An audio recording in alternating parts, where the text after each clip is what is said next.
Good afternoon, everyone. Alex Stones here, coming to you from the Richmond Club, day one of the Superleague Nationals. Simon Singleton currently 5-2 up on Matt Fisher.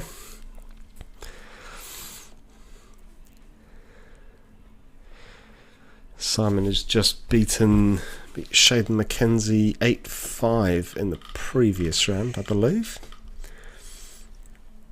Yeah. And Matt beat Gary Alderson.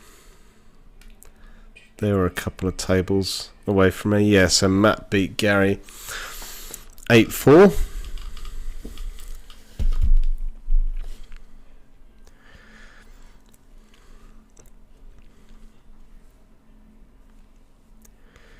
Simon at the table with his signature glove.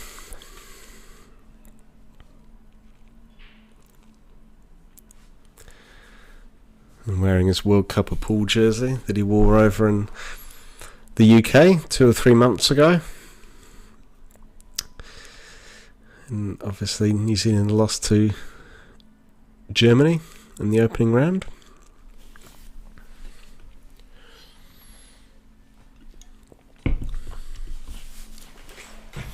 So let us know if you've got any questions, guys. It's going to be a pretty long day today. Don't forget, at the end of today's play, we do have the North versus South match. I think we're scheduling that for about 8 p.m.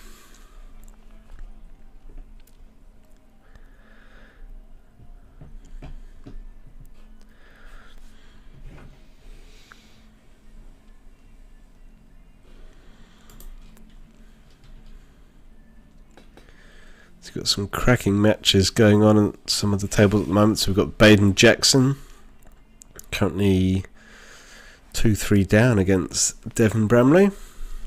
Des Wilcox, Kiri Wirtz tied at 2 apiece. Adam Shaw, he's 3-2 up on Macaulay Marchant. Macaulay's already knocked out one member of the New Zealand Pool Promotions team today. He beat Mike Hayes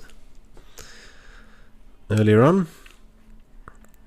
And then I think he went on to beat Danny Bowen as well. So Macca showing some very good form at the moment.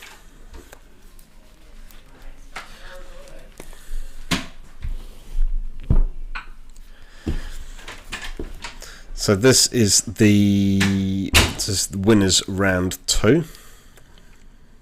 Let's give you an idea of where we're up to at the moment. There's one loser round after this. 2 rounds on the table, but one.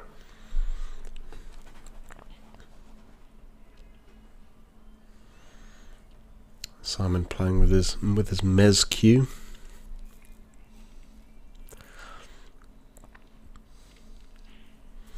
Which I think Blake Bernard might have one of those fancy cues as well.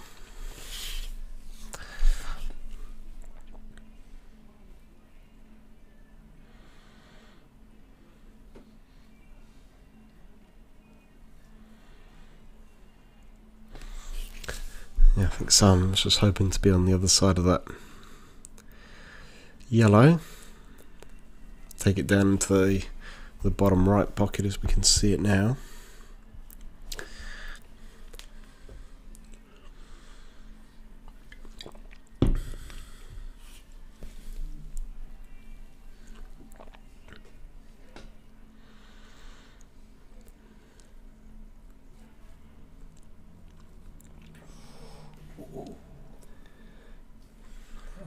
So sorry, I was watching the other game. Kiri just went off.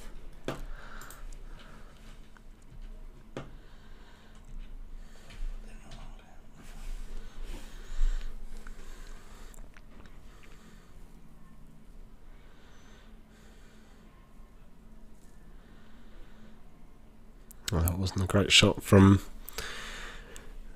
Matt there. He was really hoping to snooker Simon, but Simon's just going to be able to give himself a good angle on this double now.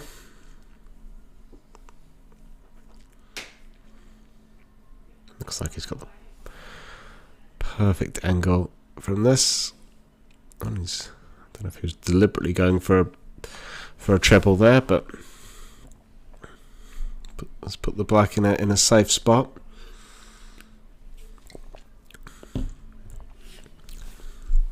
So give Matt a bit of a free shot now, knowing that black isn't in a potable location. Matt could also just try and snooker Simon here.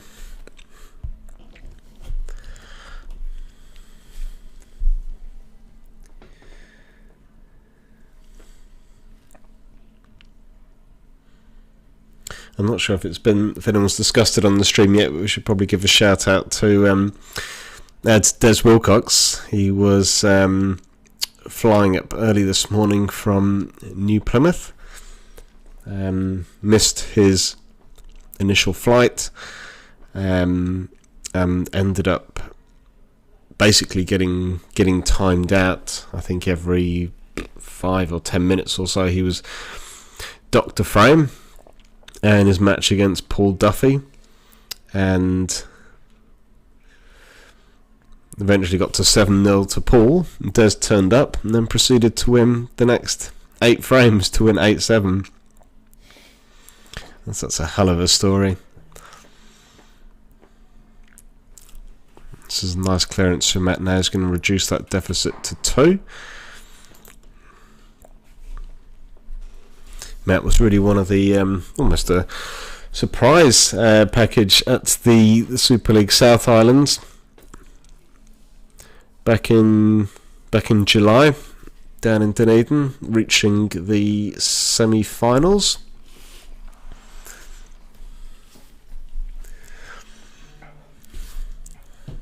Subsequently, that does mean that Matt will be picked for the South Island team this evening. I believe the teams are essentially taken from the quarter finalists from the respective island events.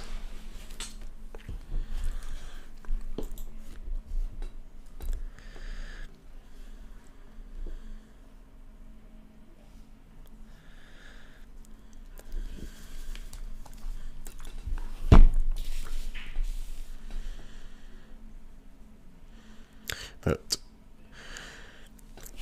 for those of us in Christchurch who are familiar with Matt Fisher's game, he plays for the Stickmen, who play out of this club, out of the Richmond club. That semi-final appearance wouldn't have been much of a surprise to people who've seen him play. Absolutely fantastic player. Scott Cotel, the captain, he normally tends to play Matt at the top of the order, which is typically where captains will put their strongest players, get some points on the board early on.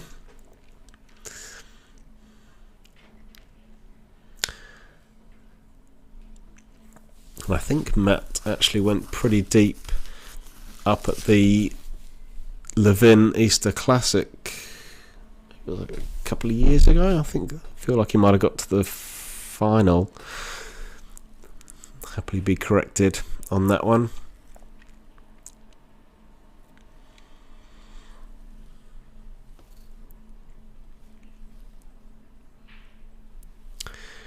Hi Samara. We'll try and flick between the games. Obviously Simon's just on a clearance at the moment here, so we'll just stick with this for the time being. Interesting to see the impact of that shark rack. You normally like to try and remove it as soon as you possibly can. It will impact the trajectory of the balls a little bit, the movement of the balls. So I'm just going to take this black back into the same pocket as that final red.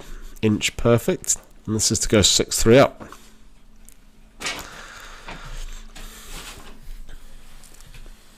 So Simon brings that deficit back to 3 frames as we move over to other stream table. Brother Love Brent Wells currently 5-2 up against Kiri Makalides.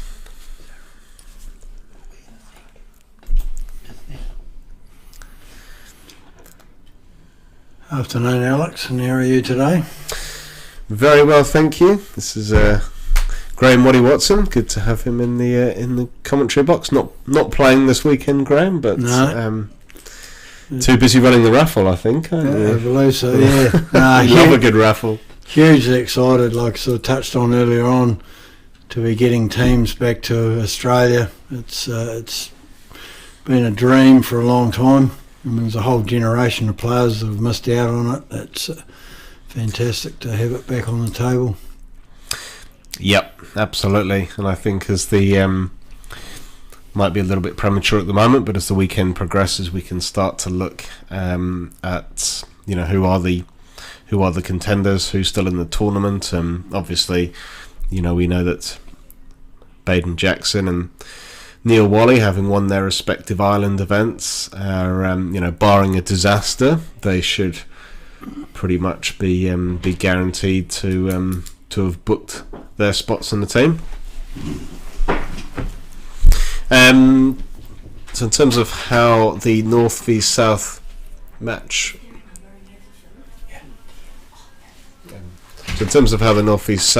works, so 8 players.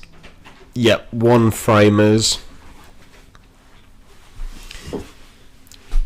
and it will just be on the one table, I believe. So there's really going to be nowhere to hide with that. It's going to be exciting stuff. And then obviously, if it does after 8 matches or 8 frames, if it is locked at 4 apiece, then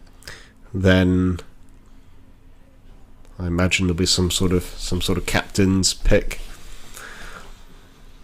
So maybe Simon versus Baden or Simon versus Des, something along those types of lines, I guess. But we shall see.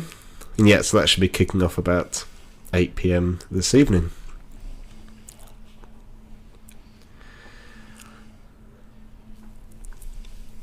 Brother Love at the table, finalist from the North Islands, losing to Baden Jackson in that final, and he has lost the cue ball.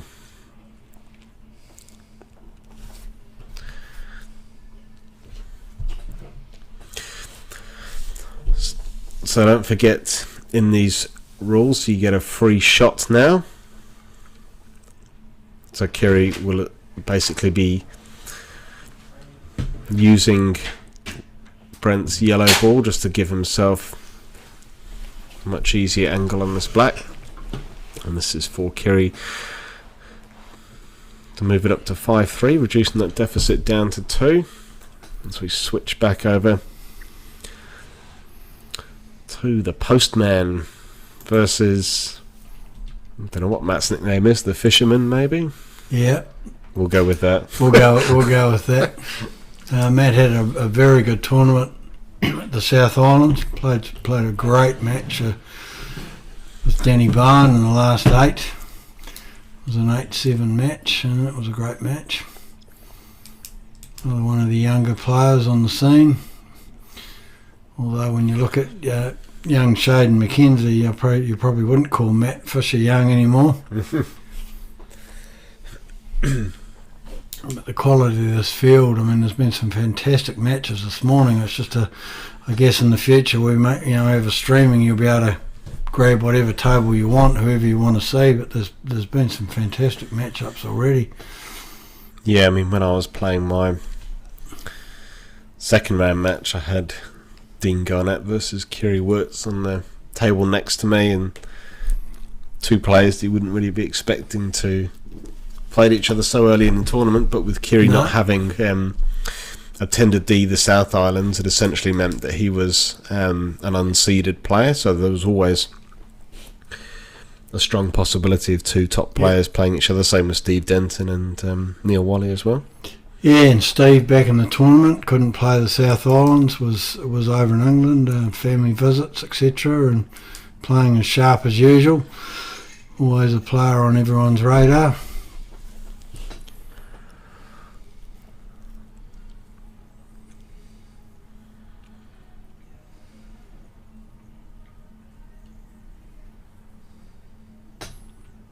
Yeah, looking forward to the North-South match later on tonight.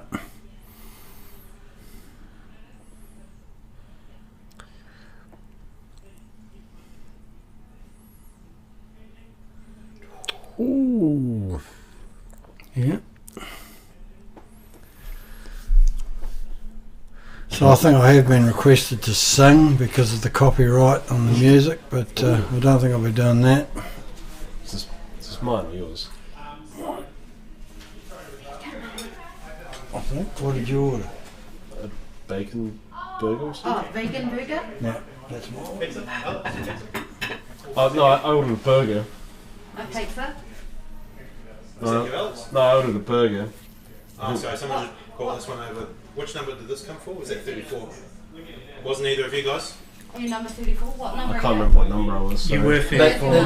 I was 34. Sorry, no. Yeah, Yes. but This was. How on earth can you remember that? because I saw it. I was number. So here we go. A great game of pool going on, and we have The pizza. a massive Did you ask for a chicken pizza? going on about food. A bacon cheeseburger pizza, I think. Oh, I'll eat. That's fine. I'll eat it. That's fine. Don't worry about it. Yeah. We can certainly recommend the food at the Richmond Club. It's fantastic. So is that yours? What? That's a vegan Yeah. burger. Oh, okay. Sorry, there's a lot of confusion going on with our lunch here. Food quite often takes precedence over anything.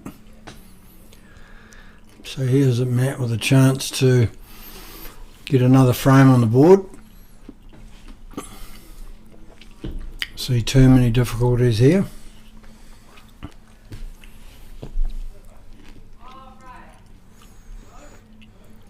The general consensus seems to be from players and spectators that race to 8 is a happy medium. Gives players enough chances to get back into a match if they get a bad start or a few dry breaks, etc.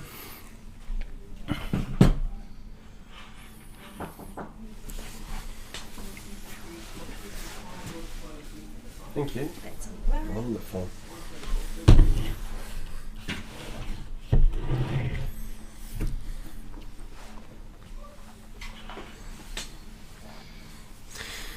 Yeah, Matt certainly doesn't waste too much time at the table. He's certainly one of the quicker players out there. Yep. Reminds me of Healy.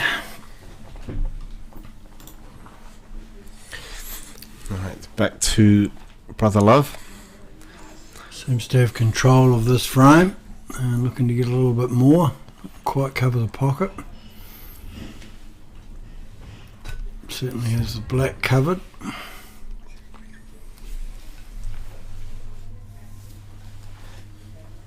What's that for? Just for the whole random generator. Maybe we'll not do it. Kiri, you played in the Champion of Champions qualifiers Yeah. It's only for the whole. Yeah, it won't be the whole club. last night, losing to Jojo Coleman in his first match. Kiri would have been one of the favourites for that qualifier. Plays quite a lot with the small white. He's been playing very good pool this year, Curry. Mm. Both in the charter clubs and the Superleague.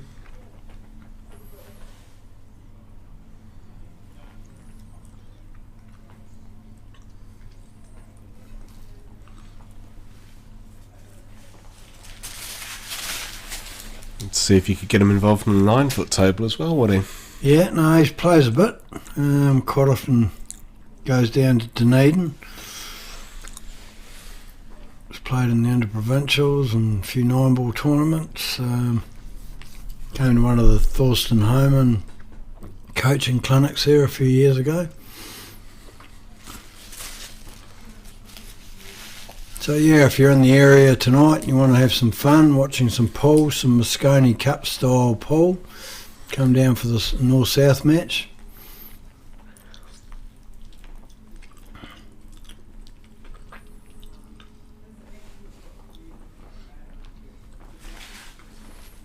And just like to thank some of our supporters too. Pete's Painting, Darren Purdon Builders, On Cue.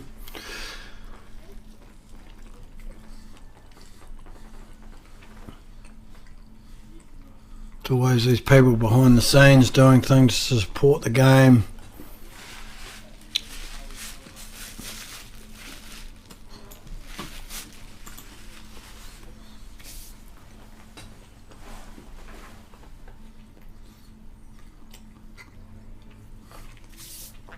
Kerry might drop a yellow in front of the red, covering the black pocket, perhaps. Try and regain some ascendancy in this match. I'll tell you what, the food at this club is excellent. Well, it got the pass mark from Steve Denton, the Galloping Gourmet, the world chef. So if it's good enough for Steve, it's good enough for me. I was actually quite worried about Steve on his recent trip to England. There wasn't many posts about food. I thought he was going to come back a bit malnourished. I don't know how he manages to stay so slim, the amount he seems to eat on his Facebook posts. Graham Carr, good to see you. Hope you're going okay there, mate. So is it the Fish? That's the new nickname. It looks like it's starting to gain some traction on the stream. And Kerry's the bread, isn't he? Bread, yeah. Yeah.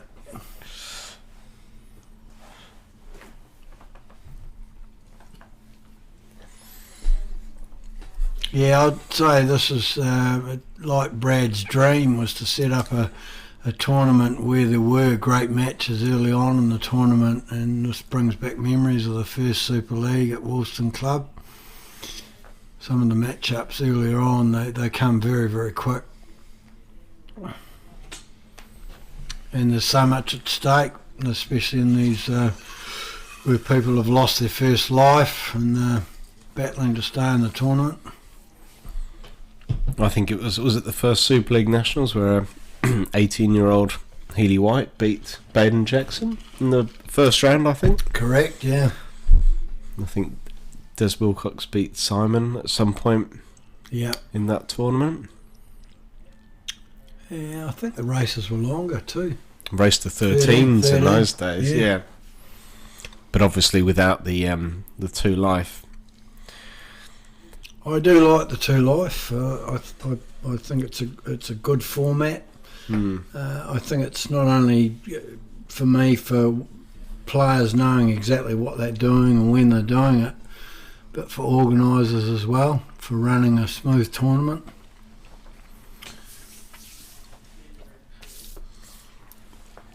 Yeah, I mean the only downside with Kerry's got back into this frame a bit.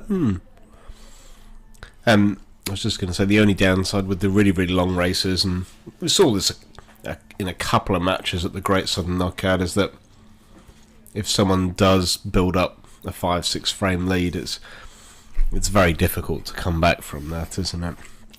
Whereas a race to 8 double elimination, So probably you're never really out here. of it. It's just, oh.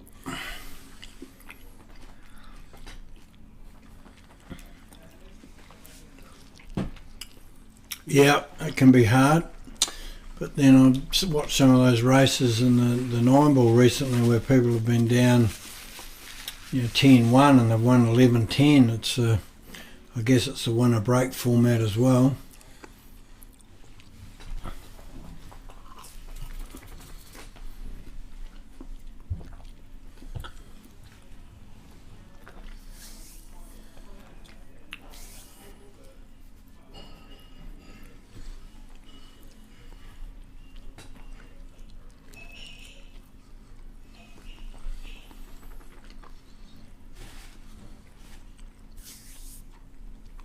So it's still 6-4 Simon and Matt.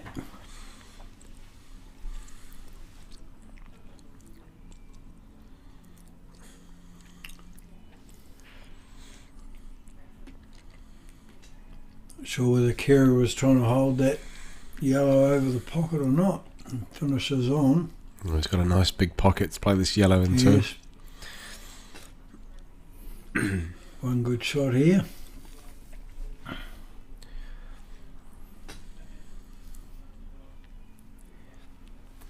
Yeah, it looks like there's just enough room.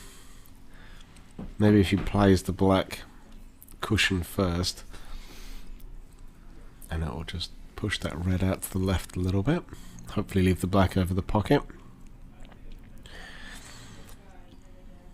Oh, that's a good shot. Lovely shot. Beautiful good shot. pace.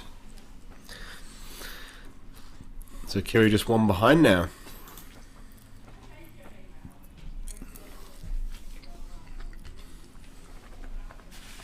Yep, 2 close matches. Of course, Simon hoping for a top finish in this event after having to pull out of the South Islands unwell in the last 8. Well, here's a good chance for Matt. Everything's out in the open. Couple of good starter balls there. Yeah, I don't think Simon's going to want to have to rely on the on a wild card to get into the team. He's going to want to make it by right, so he's really going to be looking to win this tournament. It's won it the last 4 times that it's been held. He hasn't actually lost a match at the Superleague Nationals since 2016, when he lost the final to Baden Jackson. Yes, it's a phenomenal record. I guess it comes with pressure as well. Okay.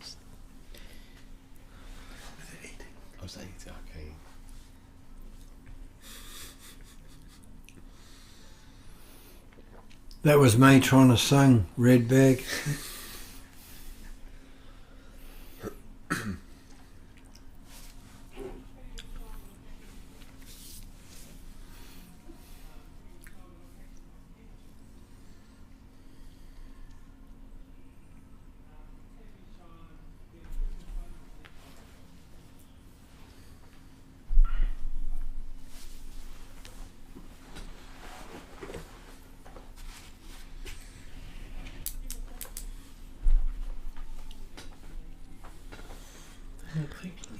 Looked up, but it's 6-3.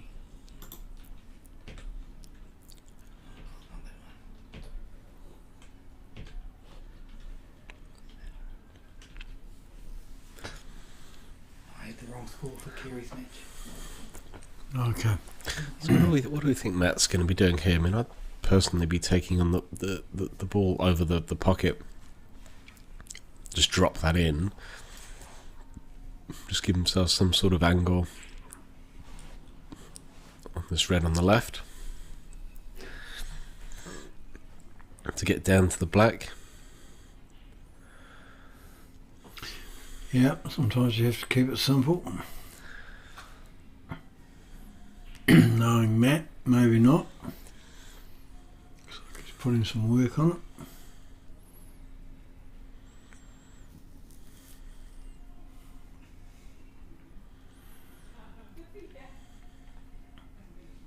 Oh, interesting. Is he cutting this into the middle, or is he playing it down the long? Oh, that's a good shot. That's a great shot. That was really all or nothing, because if he'd missed that, you'd fancy Simon for the frame. But he backed himself. Yeah, it was bad. Left Simon a reasonably hard starter ball.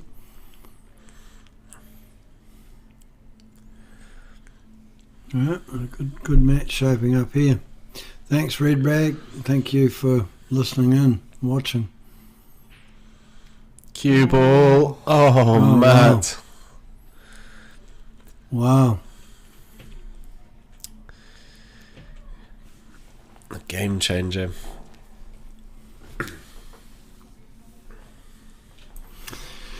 Yes.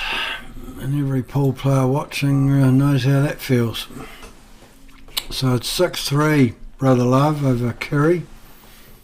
We had the wrong score up.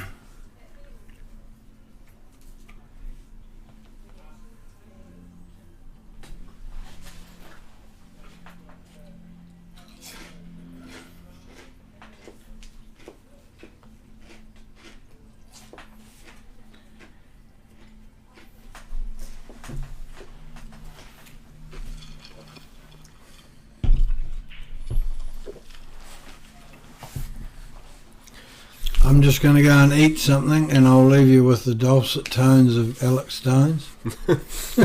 Eating my pizza. And I'll be back. Thanks again for watching, guys. And girls, and they, them, he, she. Alright, so the bread. Kerry McAleady's at the table. 3. I'm keeping an eye on the other match. Simon's on the hill. Just if it looks like it's going to clear. Oh. Maybe just move over to that for the clearance. So we'll just move back over to Simon against Matt. Simon on the hill. On these red balls. So he's looking pretty good for the clearance at the moment. Healy White just beat Steve Alderson 8-1. So Healy White just beat Steve Stumpy Alderson 8-1. I'm sure most of you would have seen Stumpy was clearly playing well yesterday evening when he made it through. He's made it through to the final, the Champions of Champion qualifying matches.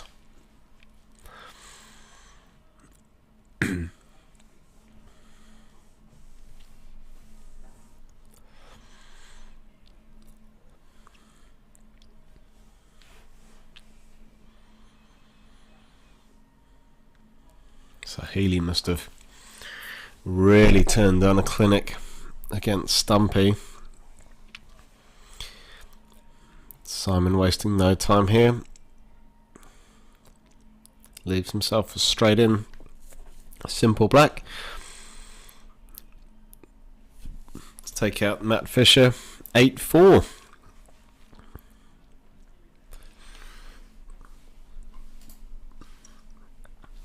So Simon marches into the next round, the winners round 3.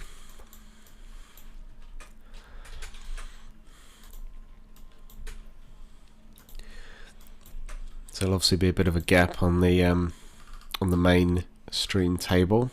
So we'll just be focusing on Kerry versus Brent for the time being.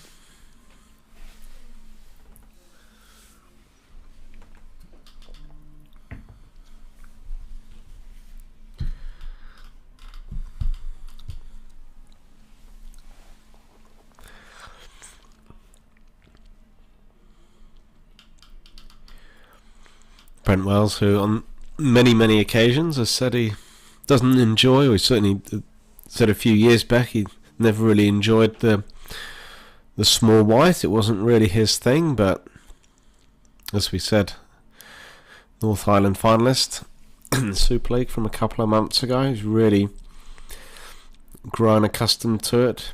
Obviously having competed at the both of the Great Southern knockouts, and unfortunately for him, he did get knocked out in the quarterfinals on both occasions. And the first time, lost to Simon Singleton, 13-8. He was actually 10-1 down in that match, and Simon took his foot off the gas, and Wellesley made a spirited comeback, but it wasn't to be. And then last year, his quarterfinal, Brent Wells' quarterfinal with Adam Lilly, really one of the matches of the tournament. It went 10-all, and then Adam put on an absolute clinic, and he broke and cleared to go 11-10. Wellesley dry broke, Adam cleared to go 12-10, and then Adam broke and cleared to win 13-10. So no shame in losing to that. Just shows you the high standard, the quality of these top players, what it takes to actually compete with them.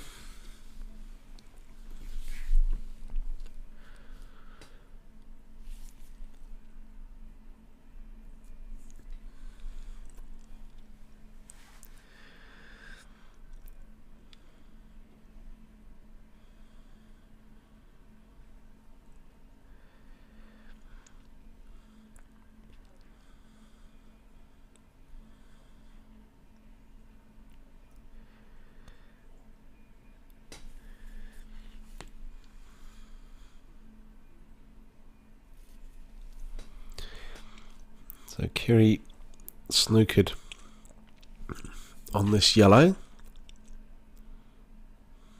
That's a great shot. So just a reminder of these rules. Under normal circumstances, you have to hit a cushion after a cue ball has made contact with the object ball, unless you are completely snookered, as Kiri was on that occasion. If you can't see if you can't see any part of one of your balls, then you call a total snooker. And once you've called a total snooker, you don't have to. The cue ball doesn't have to make contact with the cushion after it's hit the object ball. If that, hopefully that makes sense.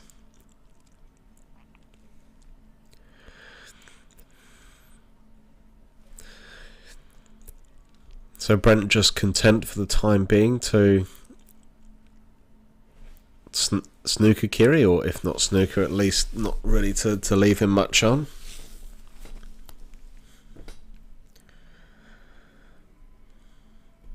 And that's obviously a major difference between these black ball rules and Clubs New Zealand. Obviously in Clubs New Zealand, you're not allowed to snooker your opponent, whereas it's very much a key part of black ball.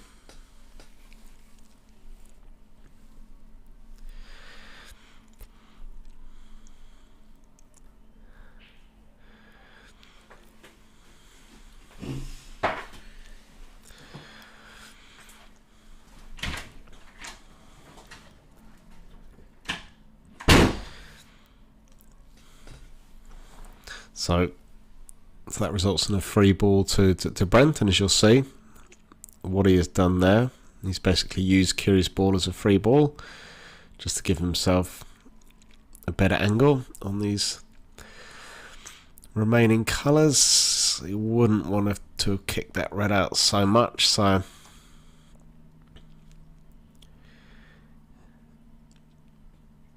we might just be seeing Brent just trying to snooker Kiri, or maybe just leave that cue ball in a unadvantageous position. Let's see what he does. He can try and snooker behind the black. He has overrun it.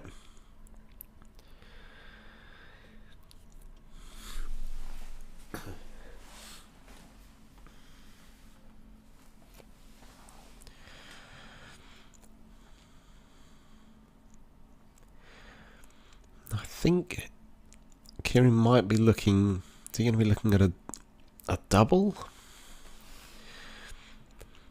He's just making sure that red in the middle of the table isn't blocking the pocket, which it shouldn't be.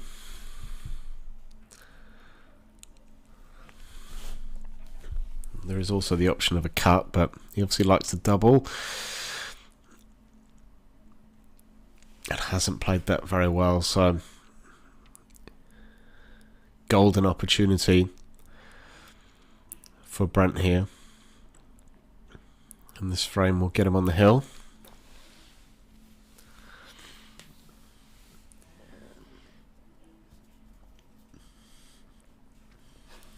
Just bring you some other scores whilst we're here. Baden Jackson defeated Devon Bramley 8-4. Des Wilcox the Wiz 6-2 up against Kiri Wirtz. Adam Shaw 6-3 up against Macaulay Marchant. Adam Lilly and Carl Van Beek are tied at 1 apiece.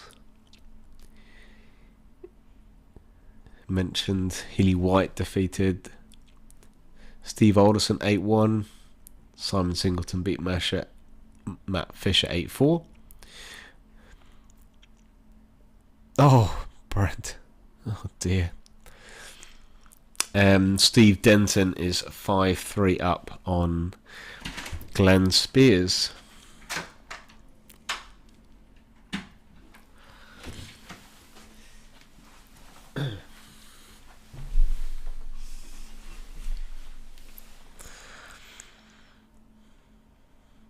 So Kiri just using that Yeah, he's used that free ball very well, just to get that black out into the open. They can either screw off this, just stun it like that. He was hoping to have completely avoided the black. And all he's really left himself now is that middle pocket.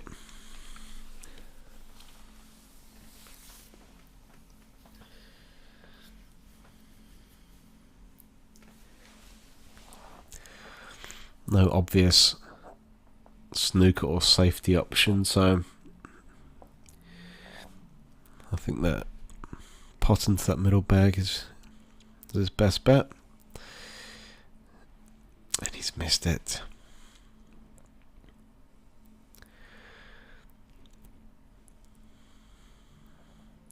So Wellesley comes back to the table.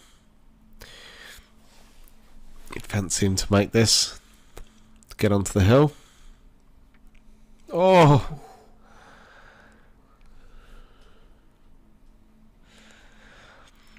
Well. It's not over yet. 6-4. Kerry is back in it. Baden beat Devon. Yeah, no, it's that one.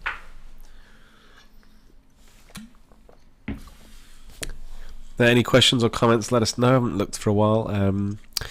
Samara, thank you. How did your game go? If you're referring to my game, Samara, so I started off, I beat Mark Harrison 8-4. He went 3-0 up in about 5 minutes. Then I just managed to find my game a little bit, so I beat Mark Harrison 8-4, and then ran into the Adam Shaw juggernaut in my next match. I lost 8. Can't remember what. I think 8-4. I think I lost to Adam Shaw. Yeah, Adam wasn't really missing much. He's got arguably the best break in New Zealand. Manufactures his own break cues. If you're interested, reach out to him. But just silky smooth cue action. Never seems to be going for a difficult pot because his positional play is so good.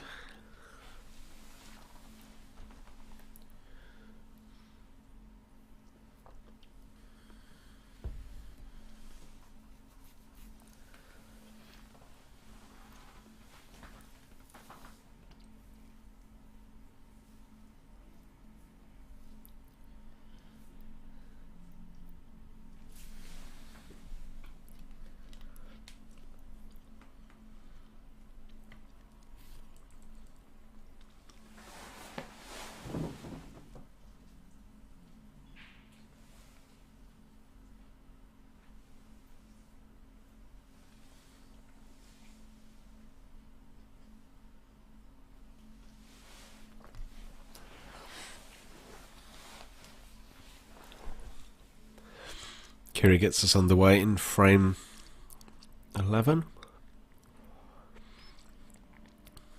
of a possible 15.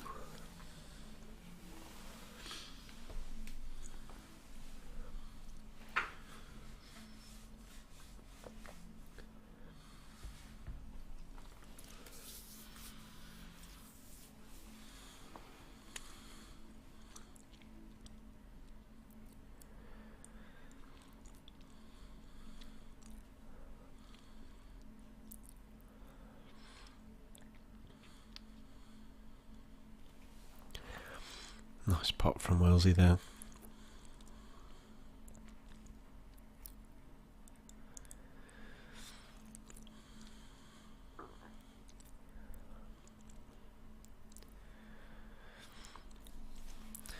Wearing his signature sunglasses on top of his head.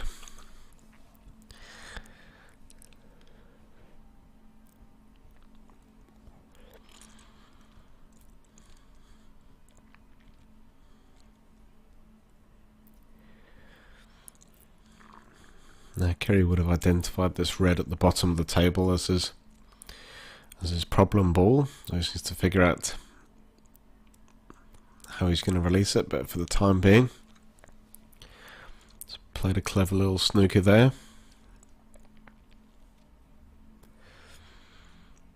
And that's really one of the fundamental tactics in these rules. If you get an opportunity for a snooker, then take it, and then use that free ball as a chance to release those problem balls. Yeah, good hit from Wellesley there. So he would have called the total snooker. He has given Kiri the natural angle to release that red. Has he flicked that one into the middle? Not quite.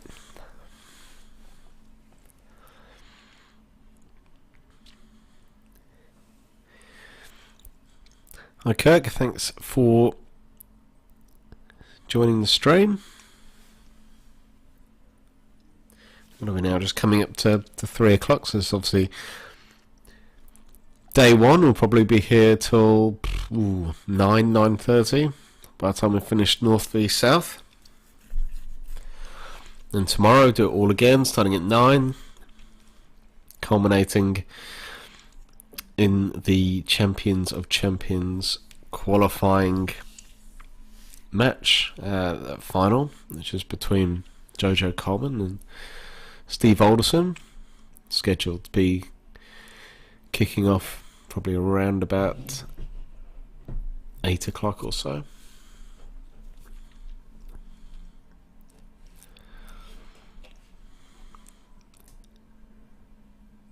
Wellesley just looking a little bit annoyed with himself. Made a nice pot, but really overran the position on that cue ball, and looks like he's just going to try and tap off this, but it's almost impossible not to leave Kiri on with something.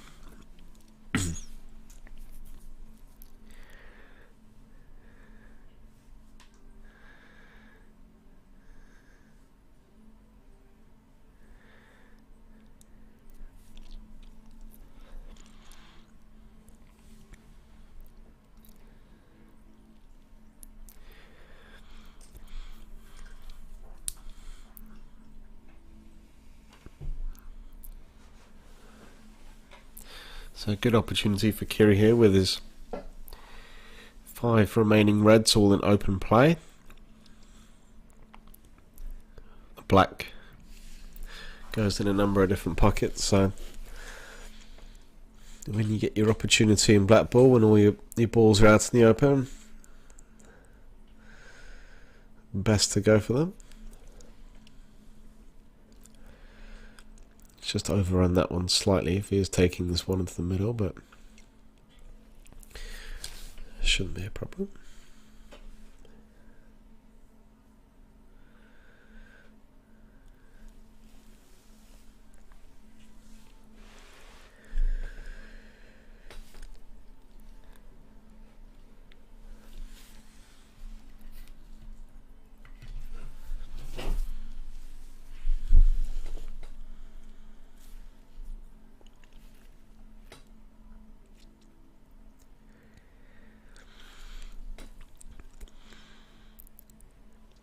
May remember Kiri making the semi-finals of the club's New Zealand South Islands back in June on the other side of Christchurch at the Hornby Club, the club that I play out of for Interclub. Kiri eventually losing to Kiri Wirtz, I think, in the semis.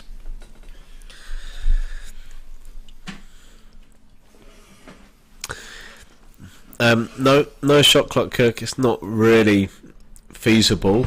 I mean, at some points during the day today we've had 12, 14, maybe 16 matches on. We've got 8 tables in our main room, and then we've been using some of the tables in the main pool area, and it's not really fair to just time the matches on the stream tables. It's either a case of you time everything or you don't time any of them. Beautiful shot. Yes.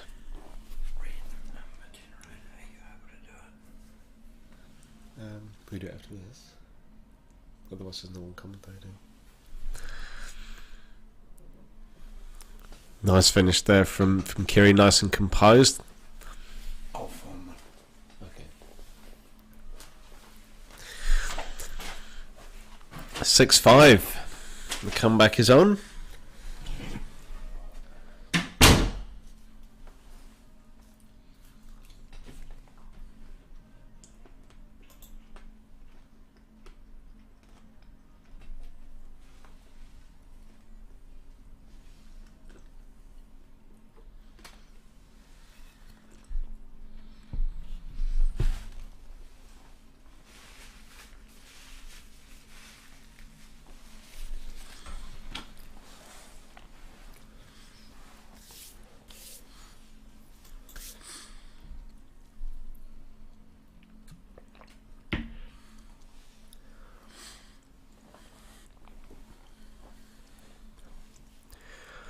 Wellesley getting us underway in frame 12.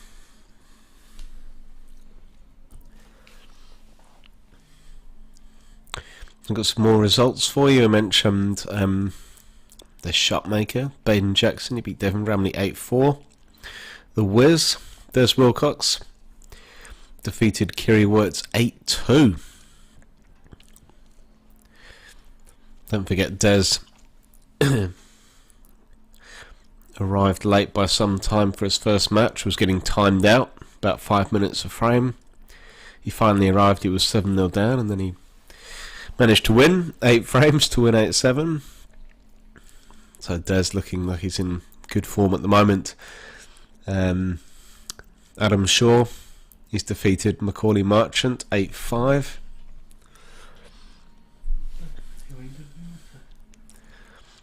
Lightning Adam Lilly's currently 2 apiece with Carl van Beek.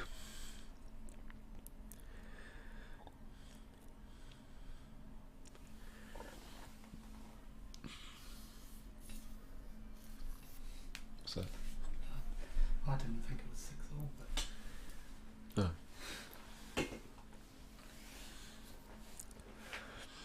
they see the result counts, so when they cheat, so.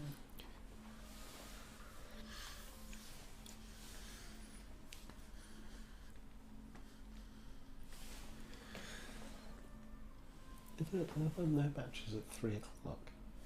Yeah. I find this so confusing. So they've started one of them. Oh, I see. They've started. So there's lose around 2 at 3 o'clock. You've got Terry and Neil. Terry and Jaden. Oh, yeah. Right down to that's your last 3 o'clock game.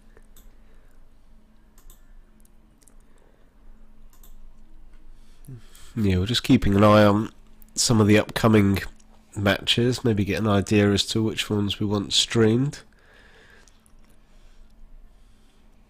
The control table deal for I just take what they Oh, okay. give me.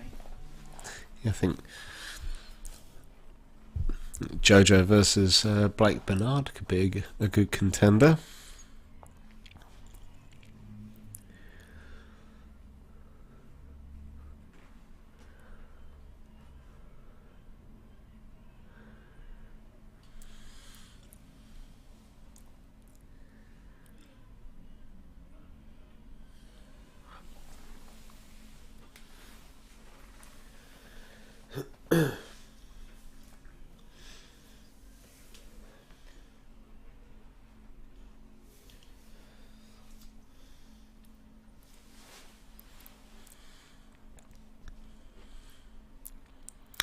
Oh, what a shot from Wellesley. Oh. Michael Hughes, so Des Wilcox, he was timed out. It got as far as 7-0 against Paul Duffy. And let's not forget, Paul Duffy is a very, very capable player.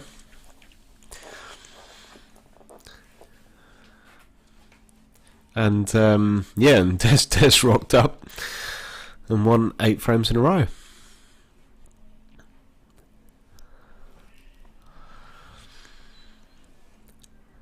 Paul Duffy from the Brummie from Birmingham. Plays for the, I can't remember which inter-club team he plays for, but I think he plays for Rich Whitty's Blackpool Tavern pub team.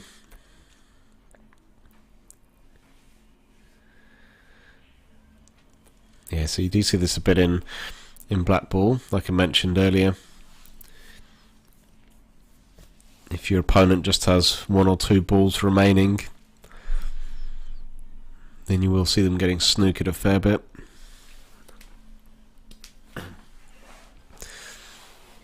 And if Kiri gets a free ball, he'll probably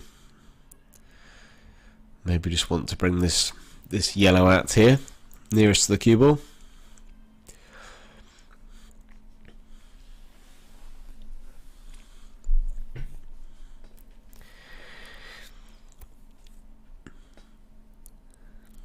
Oh, there we go. Thanks, Tracy. Richmond Diamonds on a Tuesday night. Yeah, I thought it was one of the Richmond teams. Yeah, you're right, Mike. It was surprising. I saw the conclusion of it. I'd imagine that having been given a 7-0 head start, Paul was probably starting to feel the pressure as there's reduced the deficit. But yeah, like I said, Paul's no mug. He's a very, very capable player. That Paul's going to be back on at 5 o'clock against Steve Woodford in the losers round 2. So Kiri McLeodis, who was he 6-3 down a few frames ago, he's now got a chance to move on to the hill here. And there's no ways missing from this visit.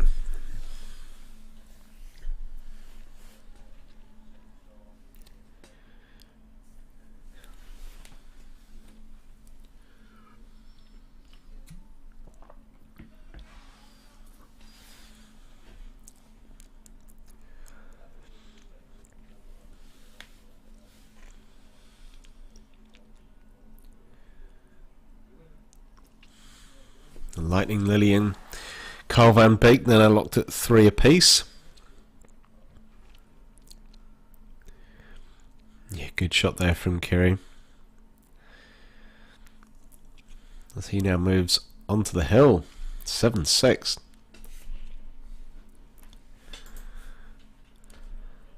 going to look at the scorecard. Yep.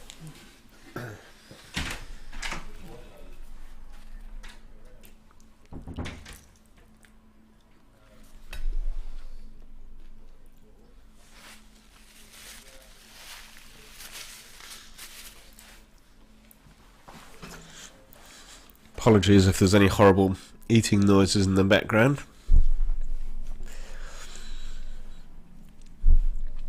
Basically got here 8:45, started playing at 9, played for 2 hours against Mark Harrison, eventually won 8-4, was probably given about a minute break and then had to go straight on against Adam Shaw. Played Adam Shaw for a couple of hours. And then all of a sudden it's past 1 o'clock and hungry and thirsty.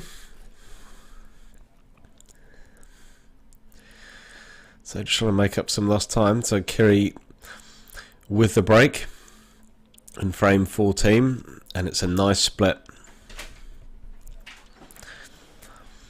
Great opportunity for Kiri to close this one out. That's it.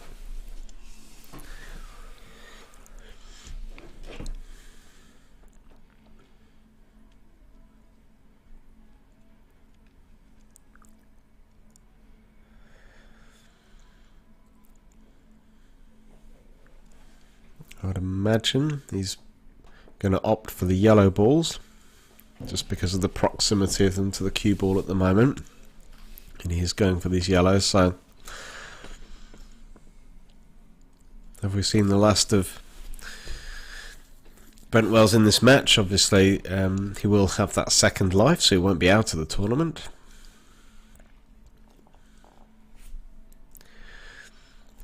But I think psychologically it's huge if you can enter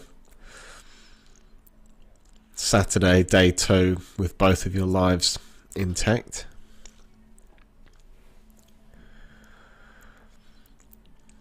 Just puts a lot more pressure on you when you've got to come through the loser's side. And let's not forget that loser's side. It contains Neil Wally. It's going to contain Kerry Wirtz. It's going to contain Matt Fisher, Steve Alderson, Macaulay Marchant, Devon Bramley, Danny Bowen.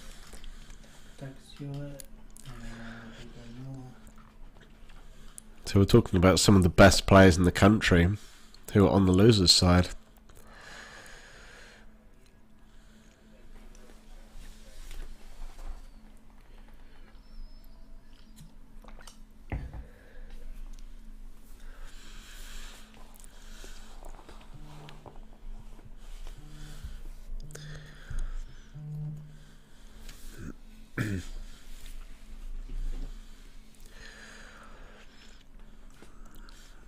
So Kiri's just pondering what he is doing with that yellow, which is just caught in that mini little cluster you can see in the middle of the table.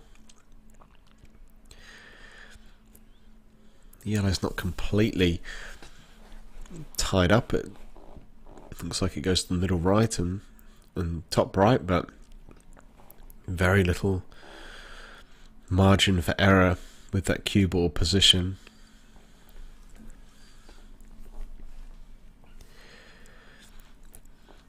And as we've mentioned a few times, if he leaves himself just one ball on the table, then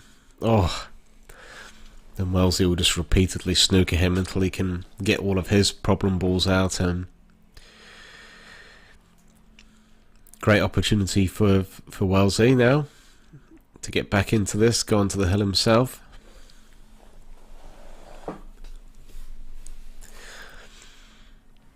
Don't forget he has that free ball, so he doesn't need to pot anything off this to continue his visit like you would in clubs New Zealand. So with that free ball, you can be more attacking. You can smash into balls, safe in the knowledge you've got another shot coming.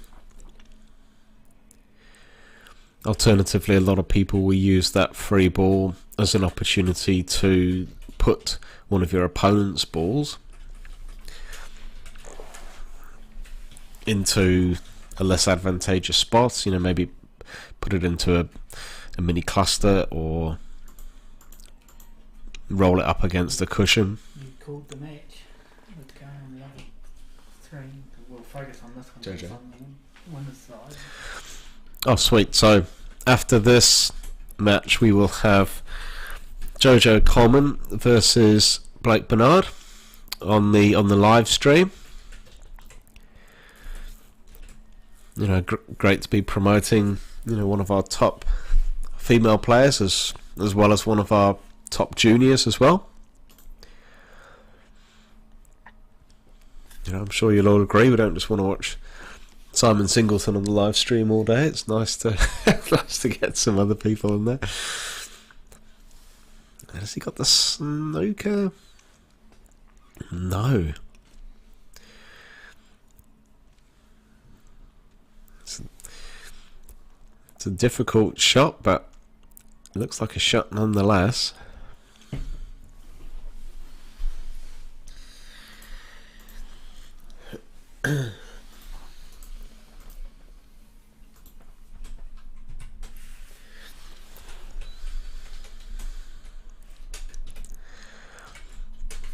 Oh, he's played it well into the heart of the pocket.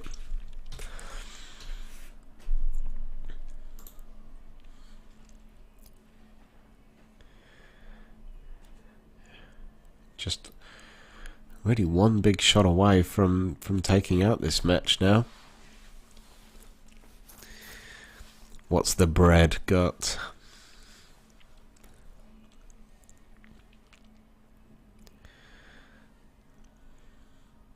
Oh, he's played that well.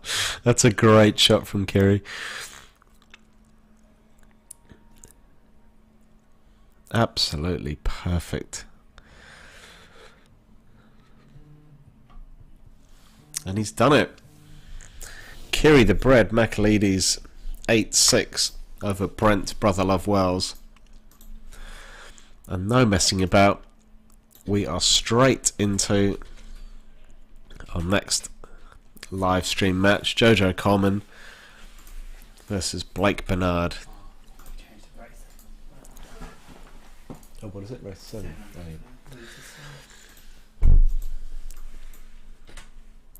So slight change on the loser's side. It does move to a race to 7.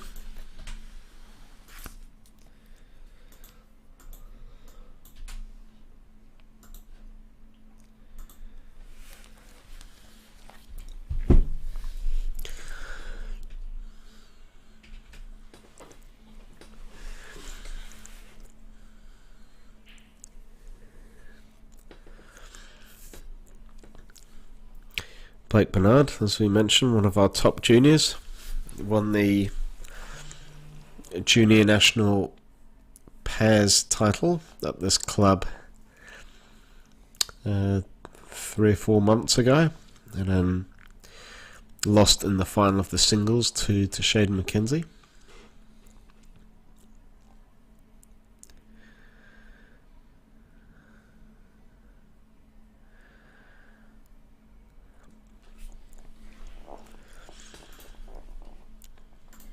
But it's great to see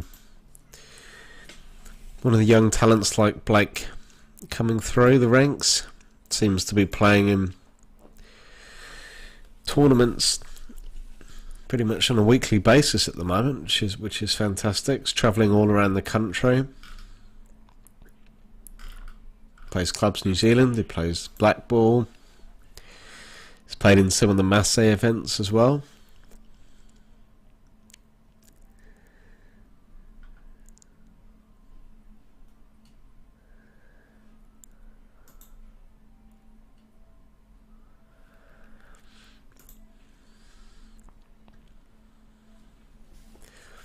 He really seems to be improving all the time, every time I've seen him play.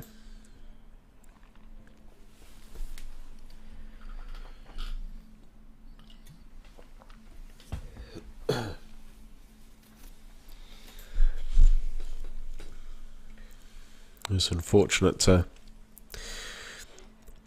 Oh, look at this. That's a great shot, Blake.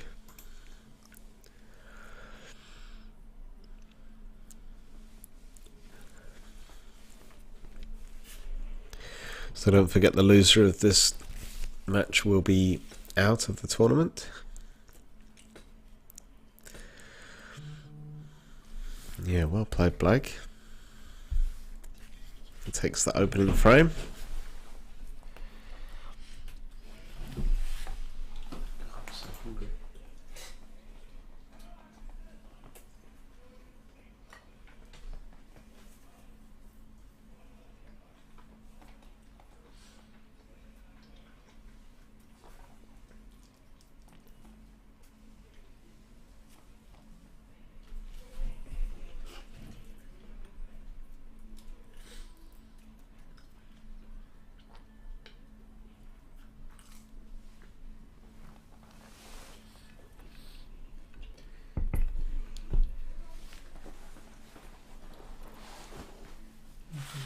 I believe Mike's looking at running like a secret event for those that are knocked out. Just a chance for them to play more pong.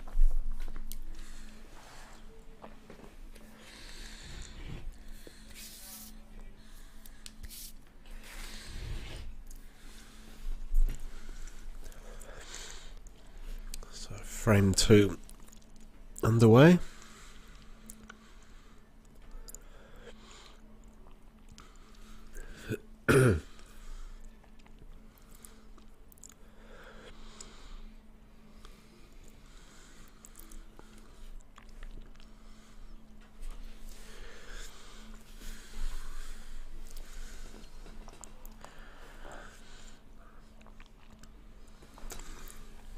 Young Blake, who's coached by the Wiz, Des Wilcox. up in New Plymouth. And you can really see how Des's coaching has rubbed off on Blake, not just in terms of the improvements to Blake's game, but his mannerisms, the way he moves around the table. You'll see that Blake will often put his cue down on the table in the direction of where he wants to send the cue ball, and yeah, it looks very, very similar to how Des does at the table.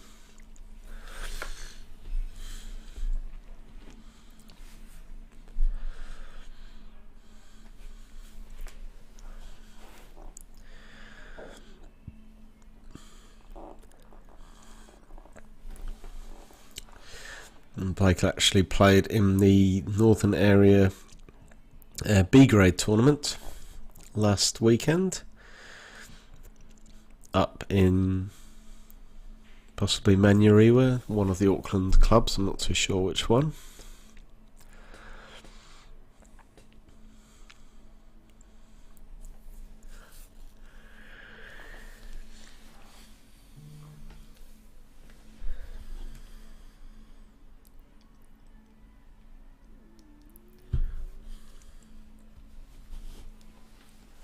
Can't quite remember how far Blake got in that tournament, but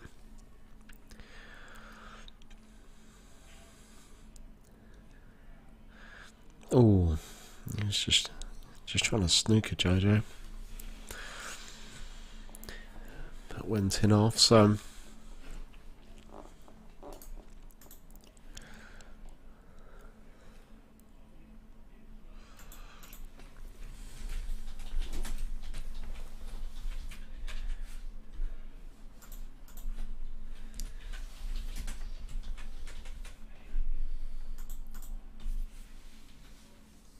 have you got a front on camera for this game? Yeah, that's what's on the top.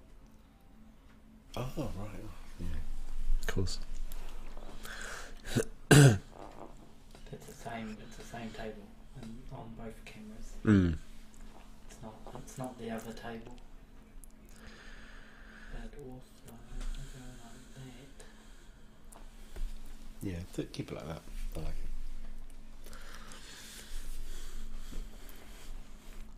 So let us know if you have a preference with the camera views. I quite like I think I prefer this traditional one, to be honest with you. More conventional look at the pool table.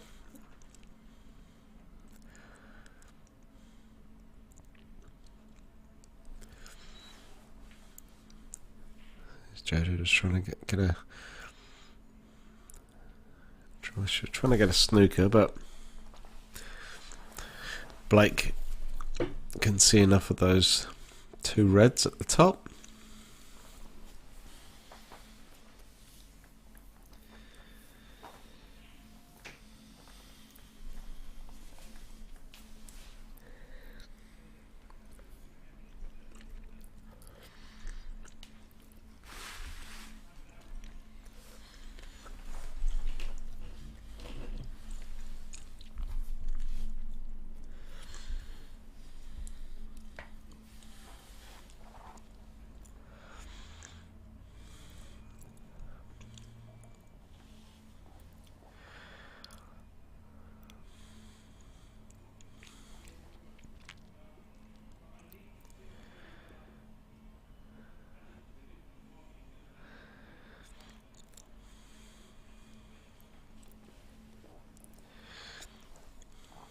Yeah, perfect position from Jojo there.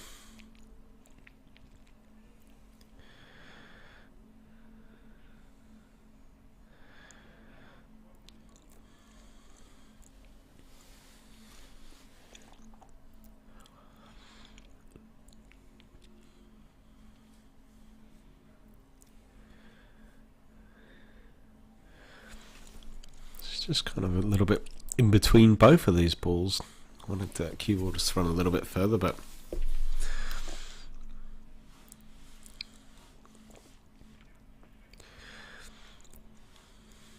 it looked like she was just playing that with some side, and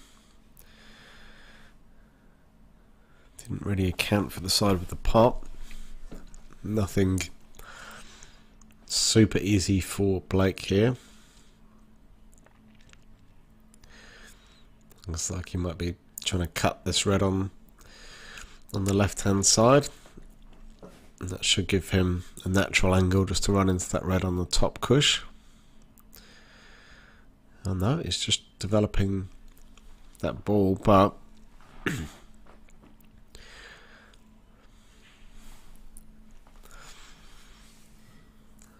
what can Jojo do from here?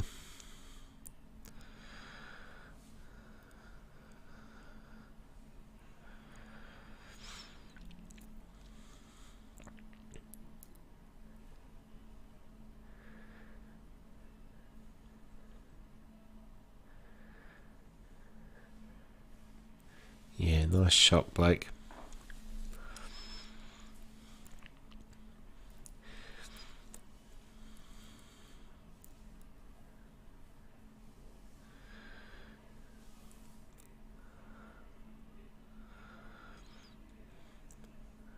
He had a really good chance for Blake to extend his lead to 2-0.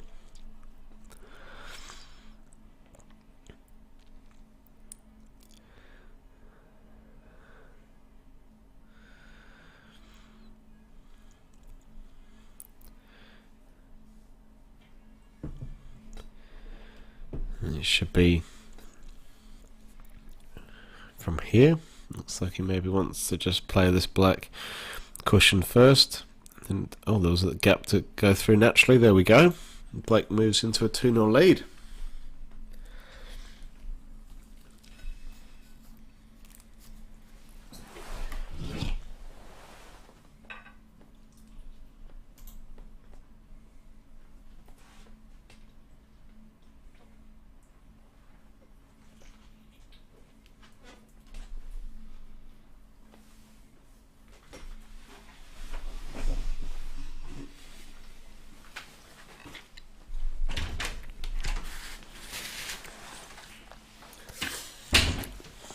How young is Blake? Good question. I think Blake is 15. I think I've seen that number posted on Facebook at some point.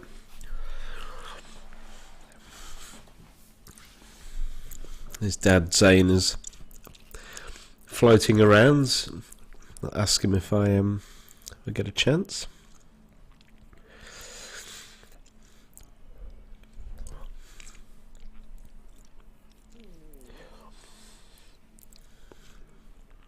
If you're in the area, guys, this weekend, do try and pop over to the Richmond Club.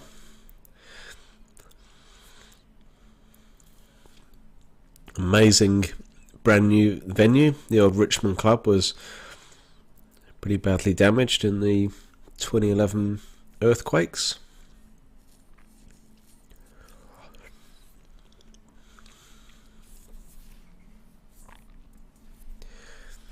We're pretty blessed here in Christchurch. We've got a number of what are effectively sort of brand new or new within the last few years with the major renovations they did at the Hornby Club and Papanui Club as well.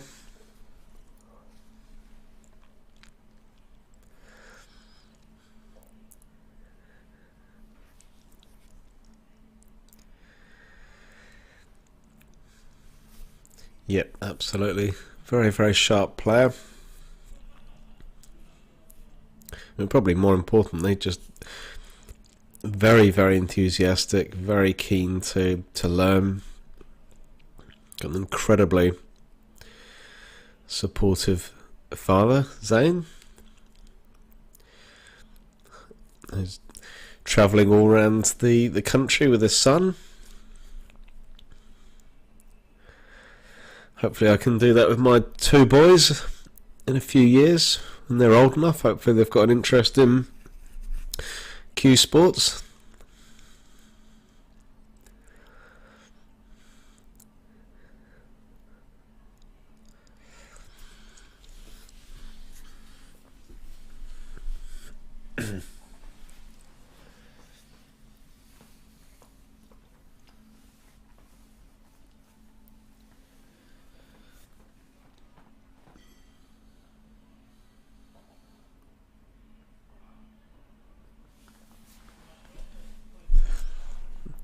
Jojo would have preferred that yellow to have just sat over the pocket, given her control, but... Hey, mate. Oh, mate. Shit.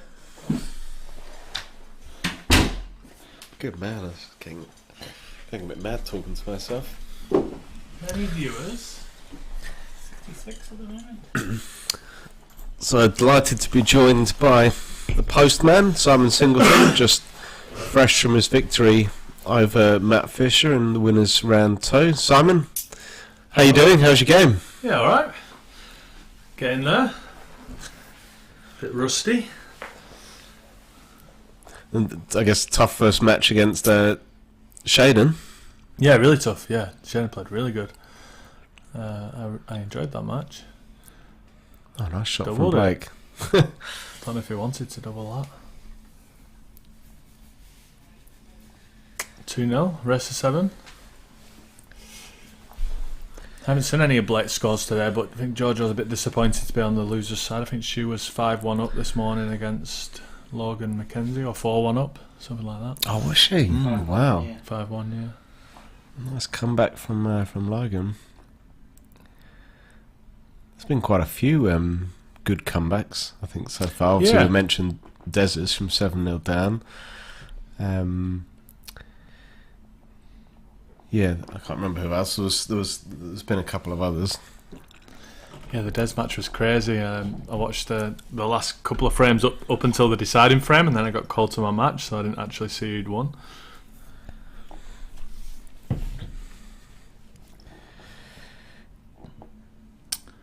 She probably wanted to go a little bit further there.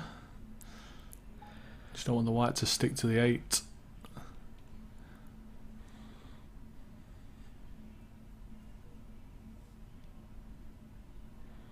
I just played that nice. Nice shot. I think Jojo made a pretty good comeback last night, didn't she? In one of her, she was a few frames behind in a semi-final, wasn't Kerry she? Michaelidis, yeah. Yeah. And then she beat Daniel. My memory's terrible. Yeah, I think Yeah, that was a Daniel. good Yeah, I game. think Daniel said he was. I think Daniel was like 3 or 4-1 up, They wasn't he? both So played it's- really well. Yeah. Yeah. So went backwards and forwards. One just seemed to flow at one stage, and the other made a mistake, and then vice versa. A few frames went back and forth.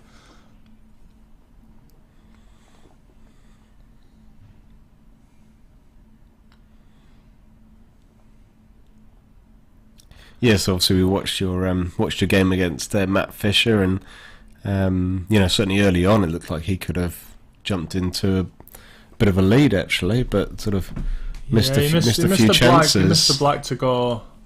It was like a carbon copy clearance from his first frame, so I dry broke and he cleared, and I dry broke again at 1-1, and he cleared, played the exact same ball down the rail, and had the same shot on the black in the middle, and he overcut it. And then like I said to him afterwards, like, it's just such a game of fractions, you know. Even the in off that he played it to go back to 6-5, he played it like a Clubs New Zealand white, and he's just like basically screwed the white in off in the top corner, and then he dry breaks and I clear to win. But like, it's just, you know, pool. You know, if it hadn't gone enough on the black, inevitably he probably would have got one on the break, and then he's got the easy clearance, and it's 6-all game on. So, but that's pool.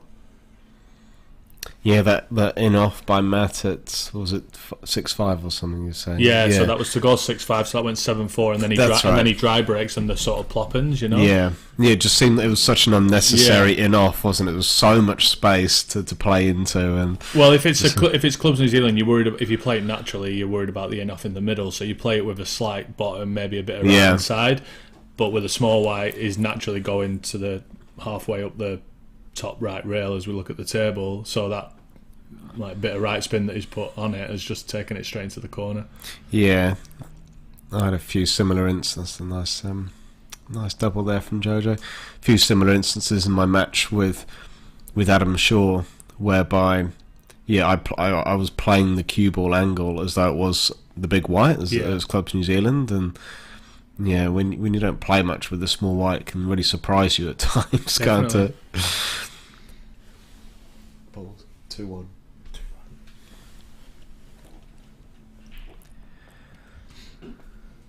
Especially under pressure, like, you know, it's different. You can practice all you want with a small white, but if you're switching games all the time, as soon as you get under pressure, you see the angles naturally how, you know, you with the game that you play most naturally. So it can be a struggle. That's a good shot from Blake. Landed on this one in the middle. I don't know if you saw, Simon. I'm just looking at some of the live results as they came through. Des beat Kerry 8-2. That must have been a hell of a match. I don't know if did you see any of that? Or No, I literally just saw the results just before I come in here. I hadn't seen anything. I didn't know. Oh, okay. I saw Brent got beat. Yep. I think he was winning though. He was up, 6-3 up. Yeah. Yep. And then he just made quite a few mistakes. Kerry just punished him. Kerry can do that with small white. Yep. But yeah, psychologically it's huge if you go into day 2, if you go into Saturday with your 2 lives, right? Whereas now that there's so many big names in that losers side. You've got Neil Wally. Depends. Kerry, I mean, like Brent Brent's Miles. someone who switches games all the time. Like he was playing clubs New Zealand last week, so it'll actually benefit him being on the losers side and getting more cool. Oh yeah. So like it's different ways of looking at it, I suppose. Unless he ends up running into like a Neil Wally or something. Yeah. But at least he'll be running. I mean, Neil's got the same issue that Brent has, you know. Yeah. Not been playing enough with a small white. But it does look like the loser side's going to be stacked. Mm. But that was always going to be the case anyway, especially once Kerry and who entered late? Kerry and Des Wilcox entered late, so it was always going to be strong. Yeah. Definitely like a strong 12, last 12. It's got to hit a rail. It's a good shot. Yeah, I guess that problem will probably not exist in future years because we'll have more ranking data to use, right? Whereas at the moment, with only basically 2 events to pick rankings from.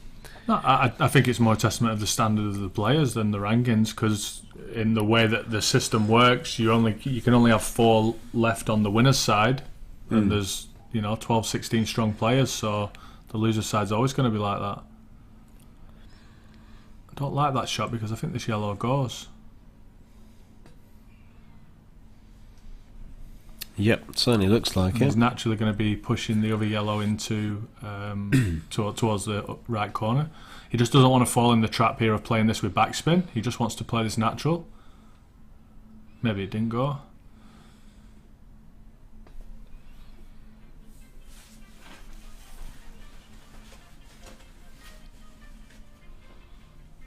Yeah, not too sure about that either. I mean, I guess he's kind of asking the questions, but you'd fancy Jojo to nail this one in.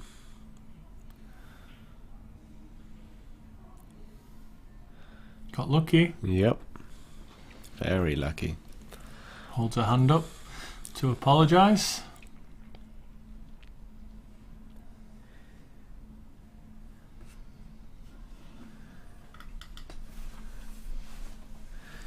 What's happening in the other scores at the moment? So Neil Wally's 2-0 up over Terry Smithers. Shade McKenzie 1-0 up over Terry Stewart. So says Mike Hayes is 3-0 down. If I'm not mistaken, is Mike actually playing? I think Mike might have pulled out because he's just got too much on trying to run the tournament. So ball in hand for Georgia. Let's see what she does with her free shot.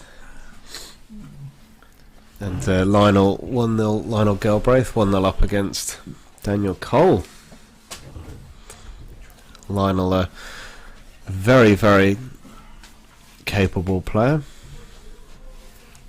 Plays out of Richmond, like a lot of these players do. Georgia opting not to use the free shot there. She didn't need it. Oh yeah, Nicky, yep, not too sure if we answered that, but yeah, the loser side is a race to 7 as opposed to 8 on the winner's side. I didn't know that actually. I thought it was a rest to 8 as well. Was that the same at the Islands events? Can't remember. Yeah, it was. Yep. Yep.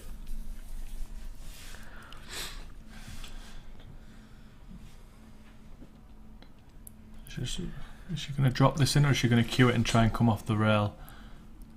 If she lands straight on the red, then she'll have to take the black into the left.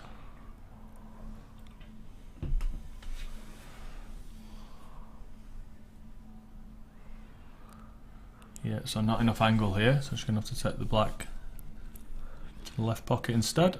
Should be okay though. Yeah, I don't think she'll mind that, will she?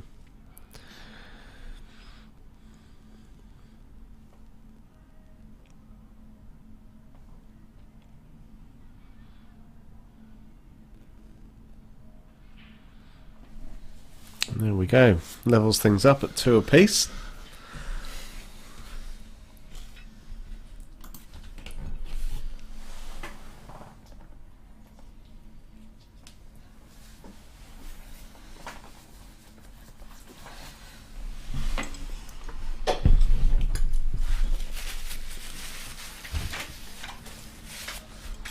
So has anyone in particular impressed you so far, Simon? Anyone sort of out of the ordinary, or is it the usual suspects? I haven't really watched too much, to be honest. I had a practice with Adam Shaw the other night. He played quite well considering he's just come back from the UK, and obviously you've played him today as well. Yep. Yeah, I haven't seen anyone else play, and then of course Sheridan, like, was brilliant.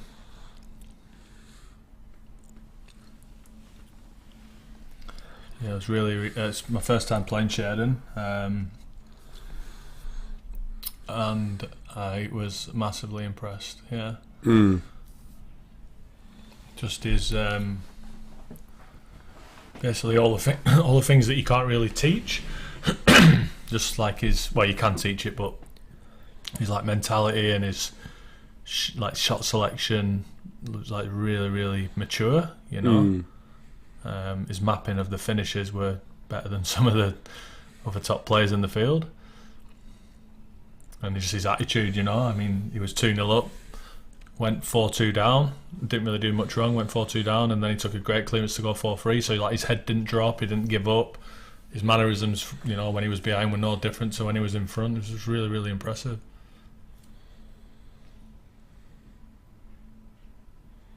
Yep, very very mature for a 17-year-old, definitely, and really does seem like the real deal. Yeah, gotta get him in the Pockets Junior Pro Series now.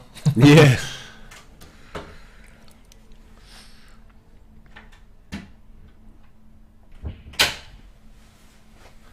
It'll be interesting to see as the weekend goes on if people sort of change a little bit in the sort of style. I think in general, like, I think players are playing very aggressively.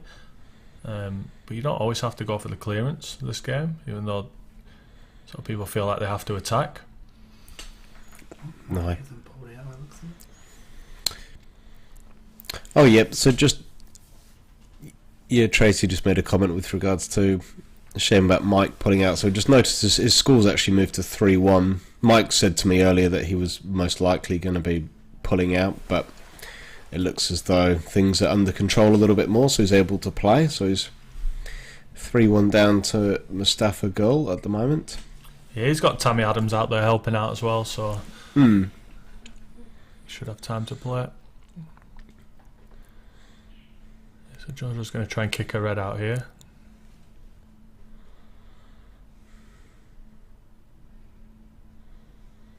And let's not forget the advantage of, you know, using Q-score and using these double life brackets is that, you know, everything's kind of predetermined, right? And it's just a case of telling people where they need to be. Yeah. So Georgia's actually left the finish here if this yellow goes into the top corner. Just needs to run the white through 3 or 4 inches, which he hasn't quite done. Got the pot though. He might have played that deliberately, but I would have been trying to get rid of the yellow on top of the 2 reds. He's going to have to come back for that one now. Does go into the left middle though, so he's just got to work his way around. Looks like he's going to try and play for it next. Yeah, I'd be leaving that there now and coming back to that ball last. Or second to last.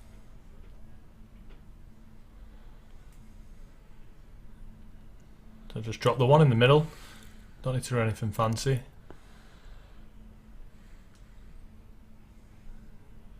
So it's risky when you play the shot that way that you can end up straight like this. He could have dropped that in, had a longer pot but had the perfect angle.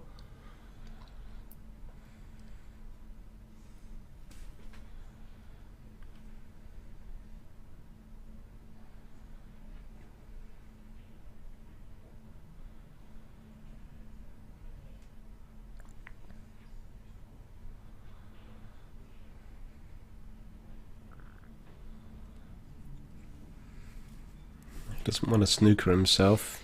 No, I think he's okay. Yeah, because the light white will bounce like off the red and come down towards us.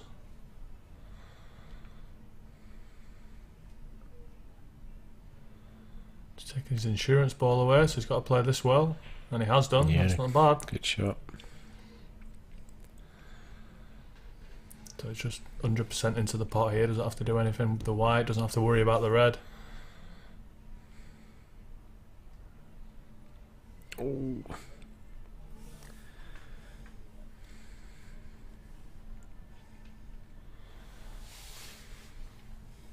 And now he's lost his insurance, you see. If he'd have played that shot the shot before, he still would have had the bottom corner covered and been in control of the frame. But it all came from 2 shots previous when he went up and down the table and he didn't need to.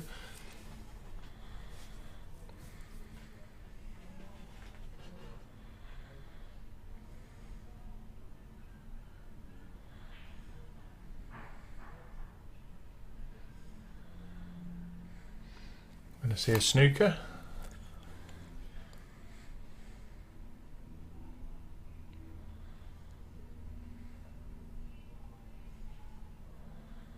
Yeah, good shot. Yeah, played that very well.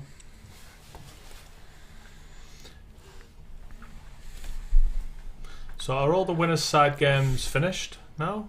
Yeah. Yep. Yep. Winners round 2, yeah. So Steve Denton got the win. Me and Steve tomorrow. Oh. I was just going to say, if he hit the ball, there was a pretty decent chance he'd pot it, but that's advantage Jojo. She was 2-0. Oh, crikey. Yeah, it's not that's actually quite tricky, that shot, because you're on the rail and she's having to hit it harder than she'd like to get the white back out.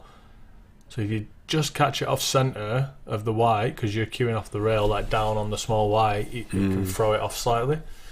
So it wasn't quite as easy as it looked. It's a nice shot. Good pot, Blake. I was saying earlier, Blake's really impressed me actually with how he's played so far. And It's just great to see him and Sheridan playing like the juniors, giving it a crack like it's how it should be. Yeah. We just need more of them. And they're just like the same with Sheridan against me. They're just fearless, you know. Like they just play the table, attack, don't care who they're playing. It's great. Yep. Could do with some more juniors in the game, definitely. So 3-2 to Blake in a race to 7. It's a shame that we're going to be losing one of these 2 players at the end of this match, but it's the nature of the format. So are you done now, Simon, until tomorrow morning? Aside from lunchtime tomorrow, winners tomorrow, qualification, and then if I win that, I'm done. And if I lose, I'll have a loser's side match. So only 1 or 2 matches tomorrow as well. And which is what I was saying about the other guys. You know, don't rule out any of the guys on the loser's side yet, because they're going to get way more pool than us on the winner's side. So the ones that make it through are going to have had way more action. So. And then double life stops at the quarterfinals, right? That's right, yeah. Yep. Yeah, so if I beat Steve tomorrow, I've only played 2 matches today, 1 match tomorrow, and then it's straight knockout on Saturday. I mean, don't get me wrong, I'd much rather be on the winner's side for sure, but just saying, like players like Brent and Neil, they're still dangerous, even on that loser's side. Kerry Wirtz.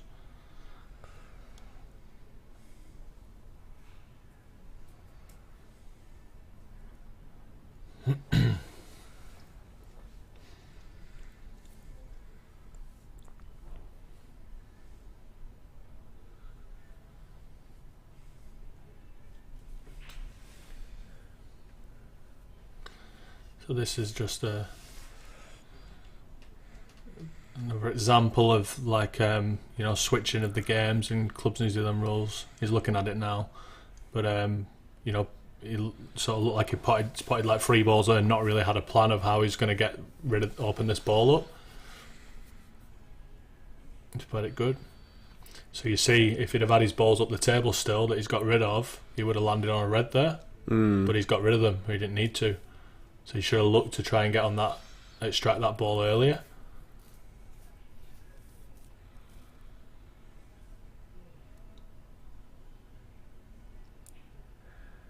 Cued that nice. Actually, really unlucky there. Yeah, he cues it nice, and he plays at a really nice pace as well, doesn't he? And we mentioned earlier he's obviously copied a lot of his... Well, he's picked up a lot of mannerisms from his coach Des as well, right? It's like a little Des mini-me around the table at times. Seems to be getting coached off everyone. And does he use a similar Mez cue to you? Same, you got the same Mez shaft, cue. same shaft as me, not the same, but Yeah. yeah, he loves it.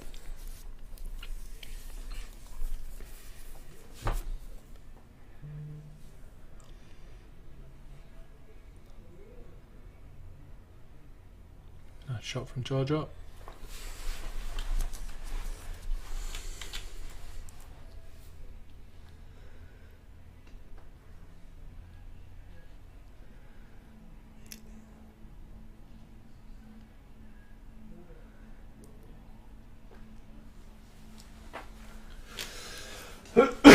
So Neil Wally's 4-0 up over Terry Smithers. Shaden McKenzie 3-0 up over Terry Stewart.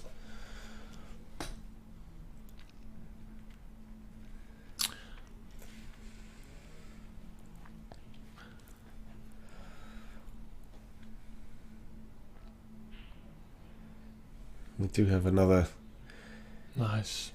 game on our other stream table. Mark Harrison versus John Gow, but we'll continue to focus on this one. Currently 3-0 to Mark Harrison. So Giorgio's got the finish here. She just needs to figure out what she's going to do with the black. So she doesn't have to move the black here. Oh, she got that. Yeah, she doesn't have to move the black.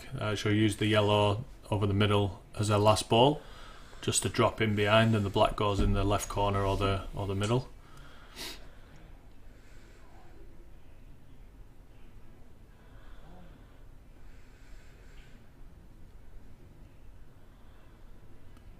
She's going to have to punch this one across and avoid the red. Wants to be where the black spot is, really. Oh, she managed to get inside. That's good. If she's straight, she might have a bit of a problem.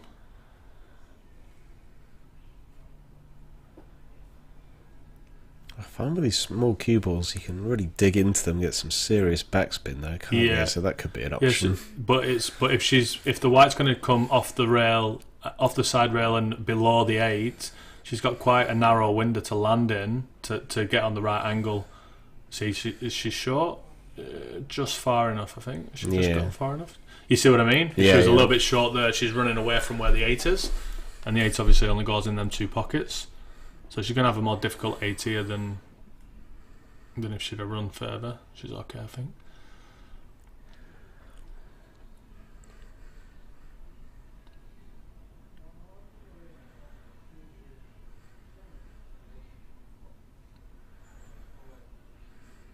Is it my eyes or does the camera keep moving?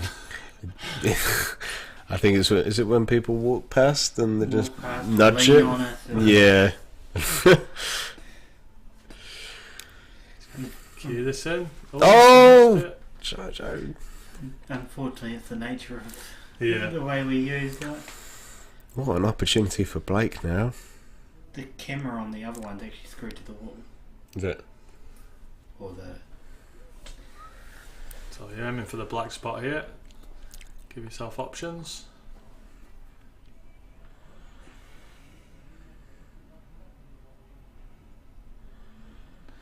He's landed a bit in between here.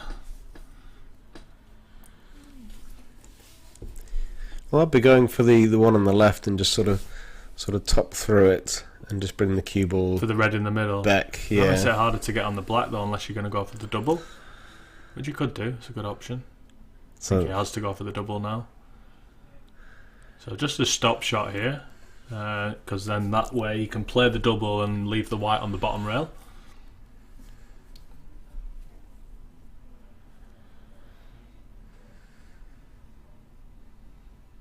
Stays down nice on the cue, doesn't he? yeah, no, he's got nice mechanics.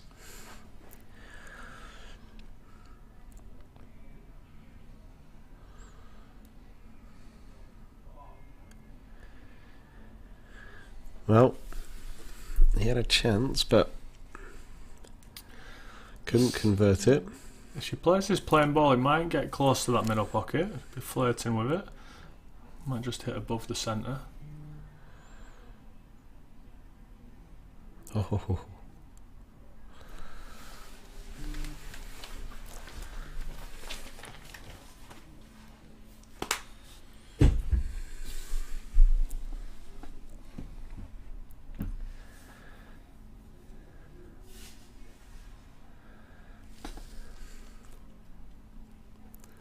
there we go. Blake Pennard moves 4-2 up. This race to 7.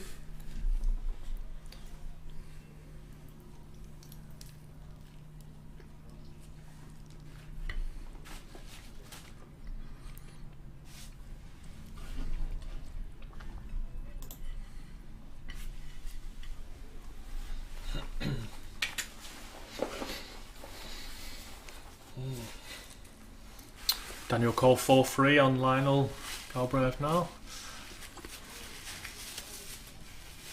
Mustafa's 5-1 up on Mike Hayes.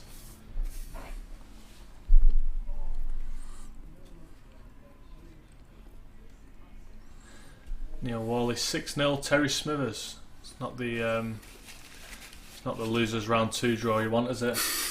Let's be honest. Although if it wasn't Neil, it would have been Steve Denton. So Yeah.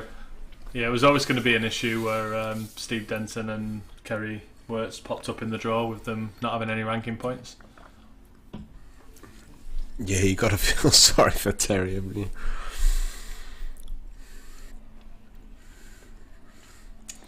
Alex Stone's Joshua Cook coming up. Oh, Is the that big on live one. stream?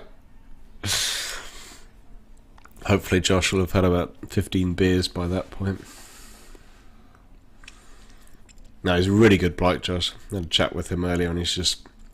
Him and the rest of the Upper Hutt guys, they're just so passionate about growing blackball, and Yeah. they've got some great ideas, some tournaments. So keep an eye out for those guys. But yeah, look, I mean, and obviously the sort of the blackball Superleague movement kind of started off in Christchurch, but it's great to see that organic growth and see some of the areas, you know, especially up in the North Island. If we can get a decent foothold up there and, you know, spread the love.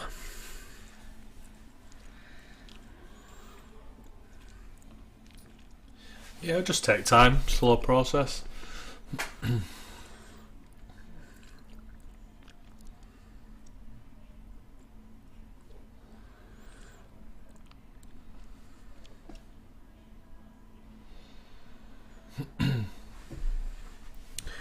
So Blake's quite a nice split with these reds. So he's got to go up the table here. Go up the table for the... Put the white on the bulk line. And then come down, because I think the two reds that are together there, I think the one on the right goes into the right corner. So he just wants to land straight on it, really, if he can. He's coming around and looking now. Don't know what he's looking at. Maybe it doesn't go, it does look tight.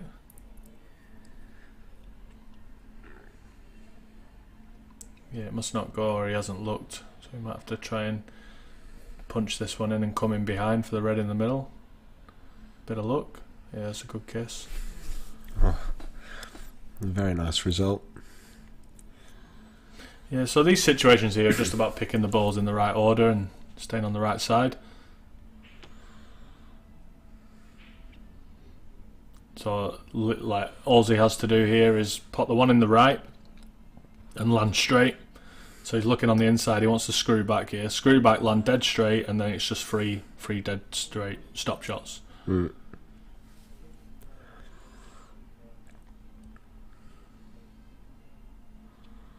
It's gone a different way.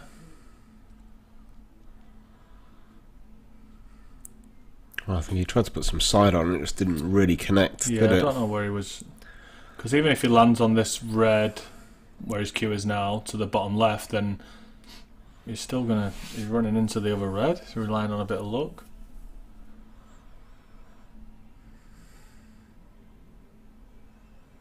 Doesn't want the white to go in. Okay, so free shot to Jojo.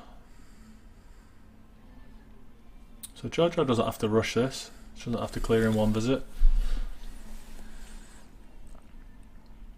Yeah, I mean, there aren't too many obvious ways in which she could try and snooker him, so that's not really an option. And it's kind of let Blake off the... Oh, obviously, sorry, free ball, but...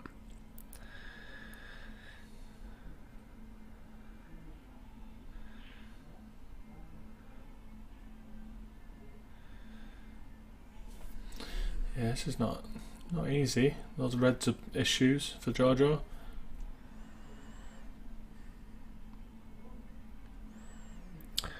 Stumpy's playoff match is tomorrow evening after the conclusion of play on the stream table, or well, I guess conclusion of play for the Nationals for the day.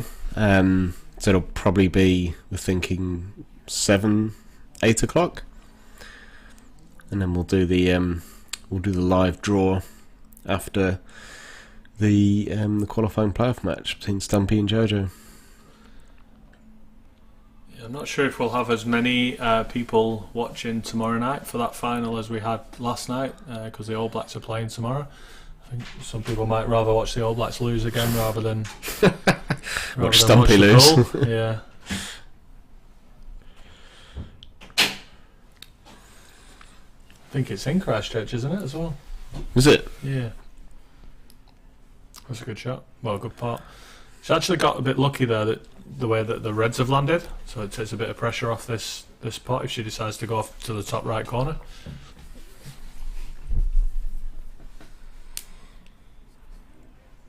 Or she could just hide the white behind this yellow on the left.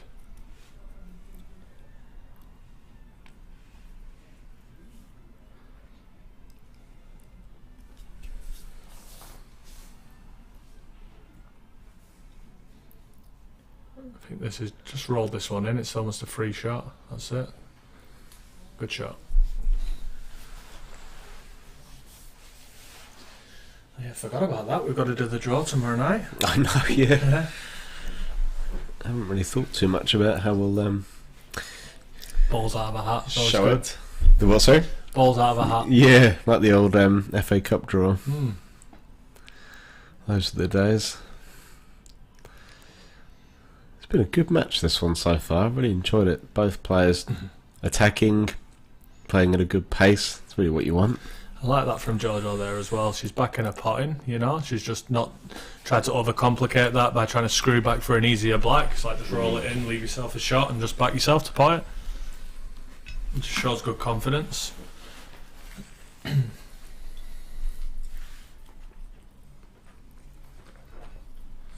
many viewers? Where are we at? 66. 66. Any questions or comments? Fire away, guys.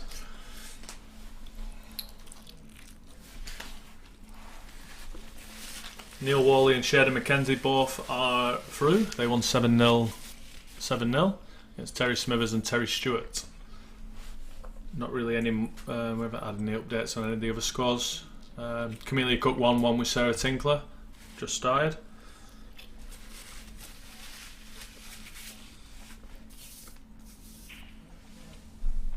Yeah, it's a lovely break, really controlled.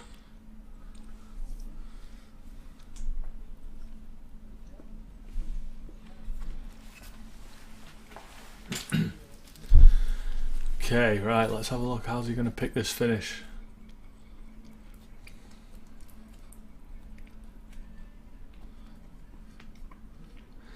So the first shot here, is he going to go yellows? Looks like he's going yellows.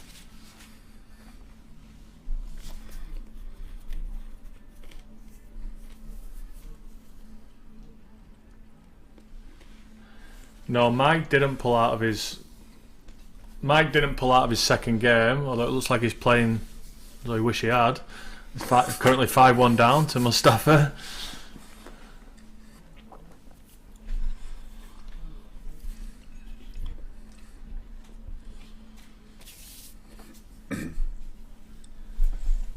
Just ran too far. Yeah, I felt a bit sorry. I'm playing next to Mike and Macaulay Marchant when they were playing this morning, and people were just coming up, like Mike's halfway through a visit or something, and people are just coming up and asking questions about bits and bobs, and it's pretty hard to concentrate when all that's happening around you. That's what I'm expecting in 2 weeks' time. Yeah. That's where you come in. Just getting down onto the black. Simon!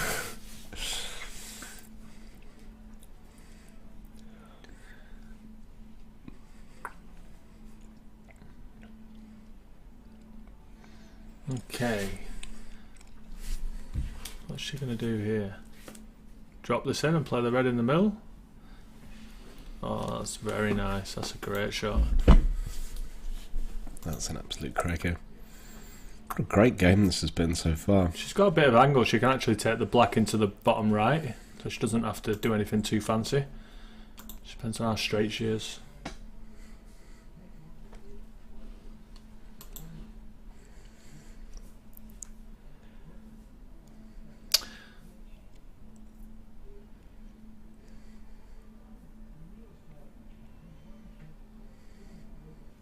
Yeah, she did have a bit of angle there. I'm surprised she didn't take the black into the bottom right.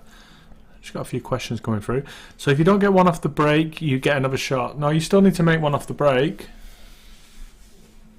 And you can sneak your opponent, yes. Yeah, so this is just like English 8-ball.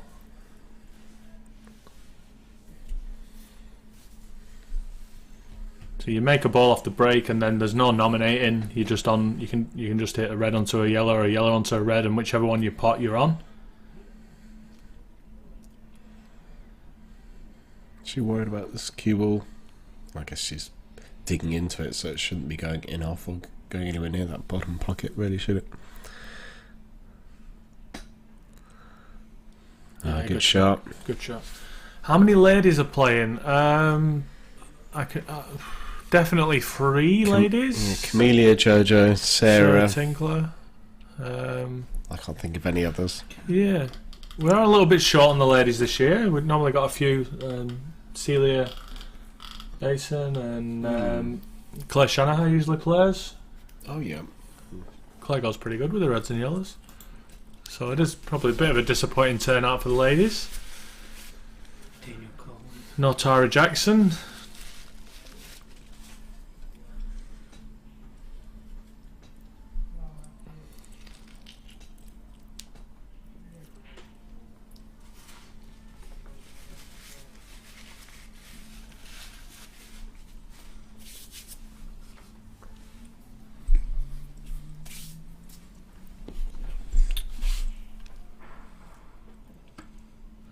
Yeah, Blake is using a Mezq, yeah. With the Ignite shaft.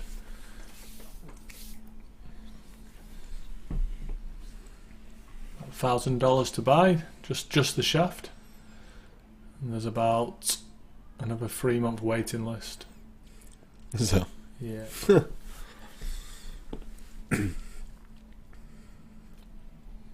Yeah, Mez like to keep the products a bit more exclusive, so they're not as easy to come by.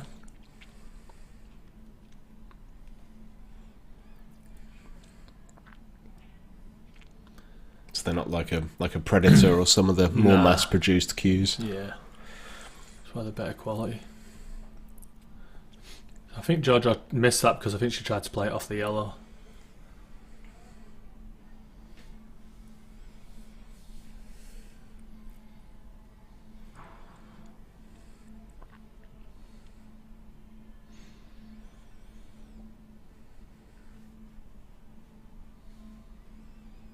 Played that nice. So I think I'd be... Yeah, he's looking at the right shot. You just don't want to be straight on this one in the middle because you can't play it with pace, so you're actually better leaving yourself an angle. So you see now he can't do anything with the white here, all he can do is pot this. Because if you try and force this, it's just not going to go. So he actually had to go another sort of 8 or 9 inches further with the white, or play the white shorter.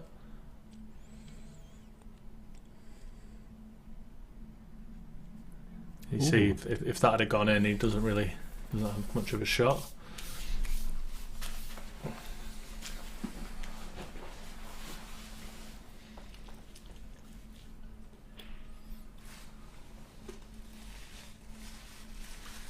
Daniel calls 1-7-3 against Lionel Galbraith, so he's survived. Mustafa now 6-3 against Mike.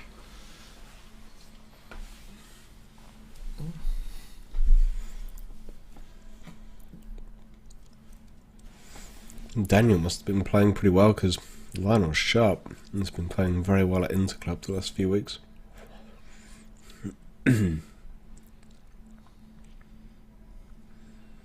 Yeah, Daniel's cueing the ball real nice. It's just that sort of just making sure of the finish. You know, he's a very attacking player, and I said to him after last night, I felt like he sort of attacked a little bit too much sometimes. And if you don't get those finishes, you're going to be in trouble. Yeah, you get punished in these rules if you're going for those low percentage clearances and not making them right. It's literally the opposite to Clubs New Zealand rules. You get down to your last ball in Clubs New Zealand rules, you still favourite, but in this game you're massive, massive underdog. There's just so many more options for your opponent.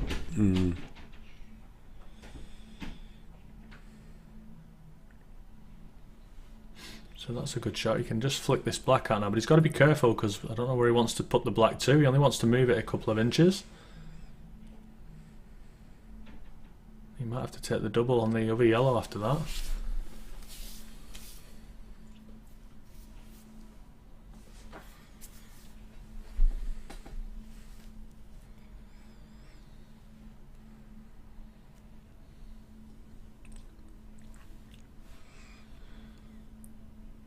Black probably does go off the red in the bottom corner, bottom right. Cushion first.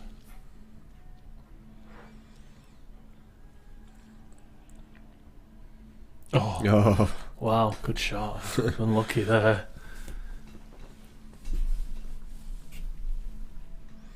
Get that on the highlight reel for later. Yeah, he's really unlucky there. He just caught the jaw at the top corner pocket.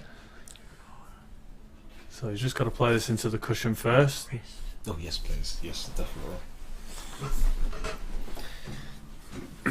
Alright guys, I'm going to head off for a little rest and I'll leave you with the Hustler, Healy White. Or is it the Great? I can't remember. Where you going? You got a meeting? I'm going to rest. No. There we go, mate.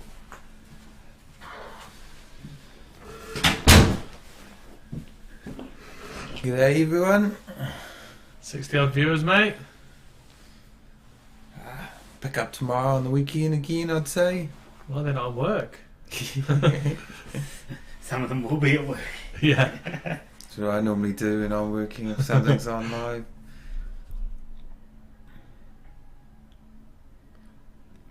We were just talking about how these rules are like the opposite to Clubs New Zealand, in that like when you get to the black like this, you should never really be winning the frame.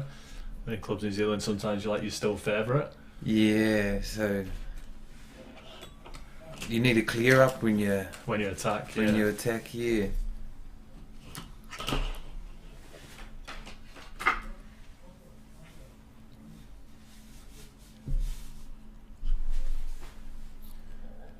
Left this out for a long pot. Will she take this one over the pocket first?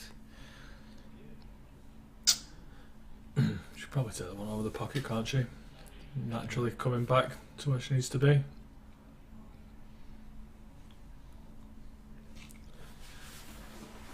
Is Camellia still 1-1? Probably played more frames than that, have they? Not too sure. Seen her finish a few, so could be updated. think she's just gone far enough there. Can she punch this in and just come across a few inches? Or is it dead straight? Will she roll through for the black Yeah, in the might have to, opposite yeah. corner? If it's dead straight. Yeah, it's good enough. Been a good game, this.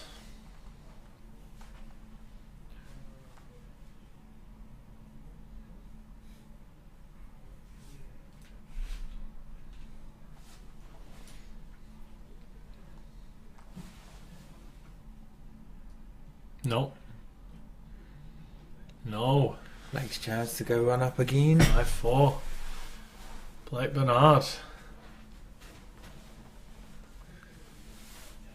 he using a Miz-Q? Yeah, ignite.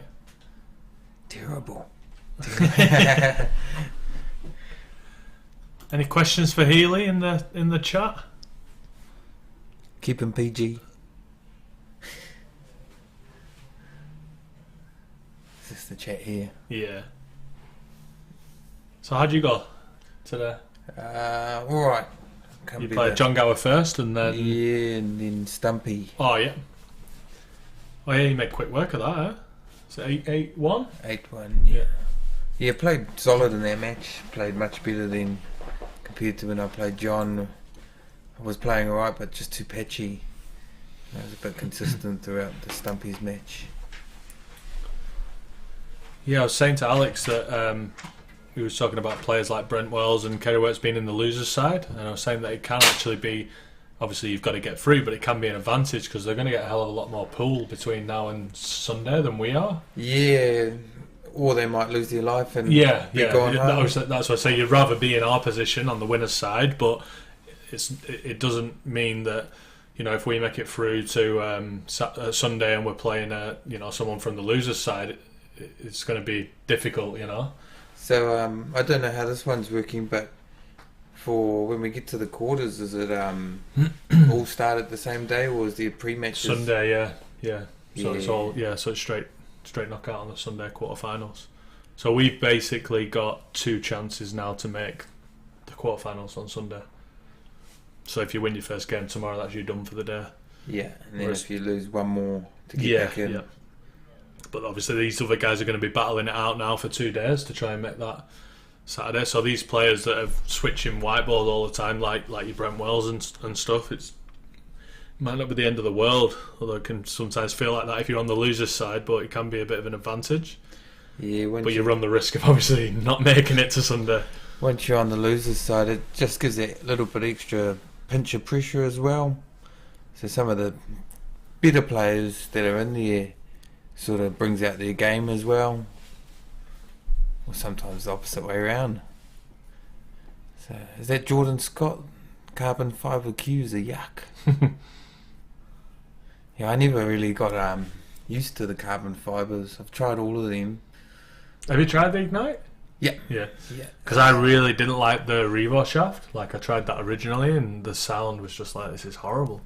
So when I was trying them, it was when the Ignite was thinner than the Revo. Yeah. But now the Revo's got a thinner one Yeah, now, I which think is the new one's 11.8. better, So I want to try that out and see how it goes, because I've cracked my my shaft on my 9-ball Q. Oh, really? Yeah, Oh, Blake. Why is he just enough.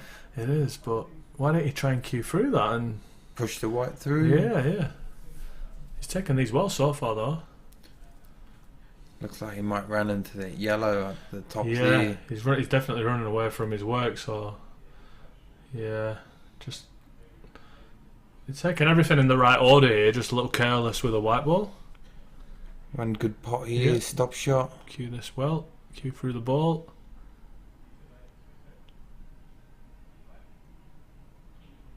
Oh. Well, cued it too well. Yeah.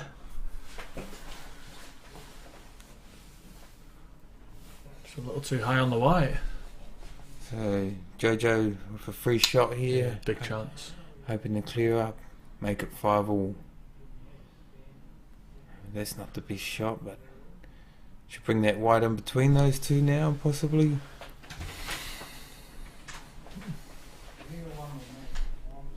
Just Going to play the same shot that she just missed for the black. On the black, yeah. Just you want the white on the bottom rail here, just dead on the rail. It's okay. Bit of an angle.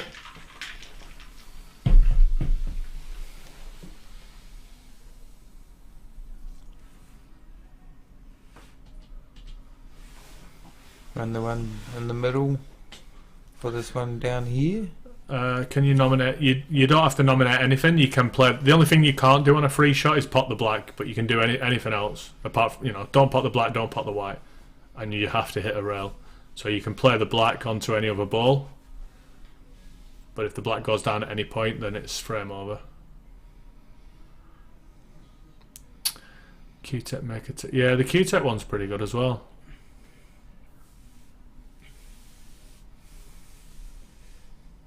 I think Mike Bowen's got a Q-tech one. Yeah. I tried that and wasn't for me. But as well, getting your head around the carbon fibre shaft as well. Having a black. Ooh, Giorgio. She's made hard work for herself. Yeah, if you're used to looking down like a grainy snooker cue or whatever. I don't think I would have been able to switch to the Ignite if I hadn't have started playing 9-ball first. Like, I couldn't have gone straight from a snooker cue to the Ignite. That would have been weird. Let's see if Giorgio pots this 8.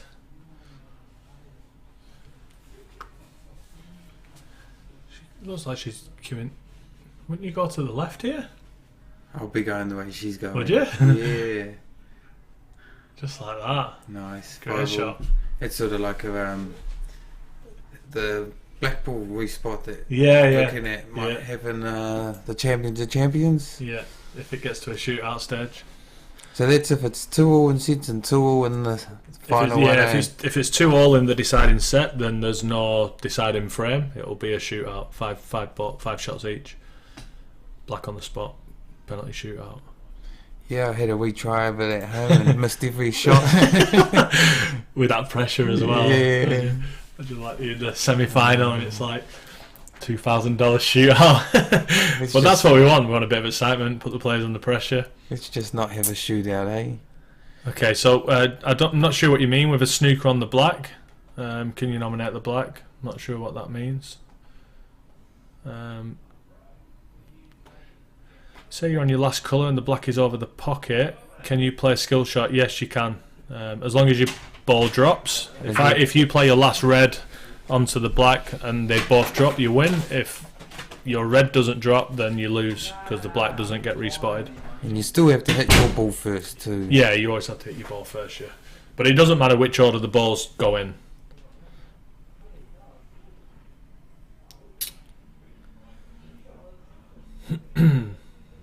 Jahan, no Ms. hate here. I actually like there's a Ms cue, I think it's a W100 or something. Yeah, WX 100 is it? Yeah, and that shaft I was using, I think John Carrion had it in one of the favourite shafts that I've been used to. He means, can you nominate if your opponent snookers you on the black? No, I think that's like some rule down in like Gore in some pub or something. not in this game. No, you have to get out of this. You have to get out of the snooker. If you're totally snooker though, you can call total snooker, and then you don't have to hit a rail after contact. And also, if it's impossible to hit it, so it's completely blocked in, there's no access to it, it's a re-rack. Yeah. He's just putting his way into trouble a little bit here. Yeah, I'm just thinking that myself. I've seen a lot of this already this weekend. I think it'll improve as people get more familiar with the game. Forcing her to...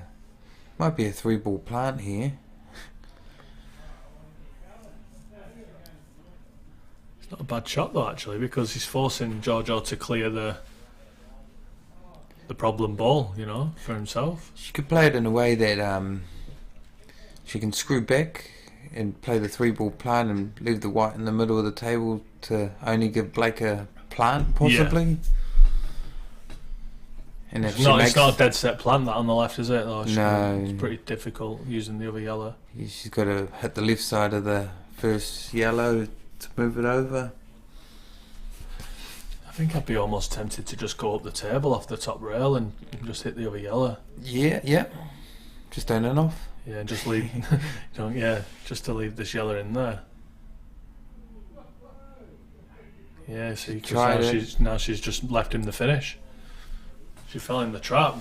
Don't know if it was an intentional trap, but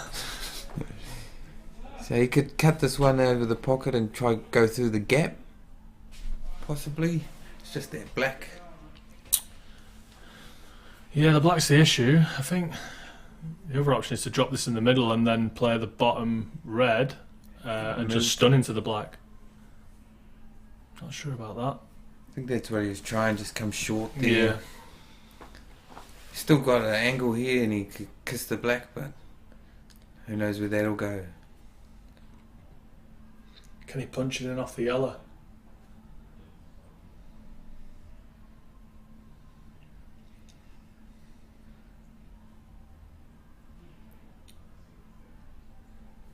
Not bad. It's just the 8-ball now.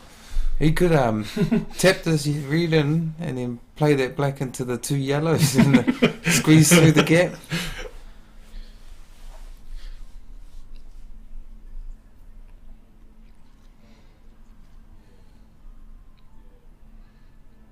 Where's this black going to go? Oh, he's going for the double. I think she's checking herself out. Doesn't know he's... Give her a wave. Funny if it was in our own one.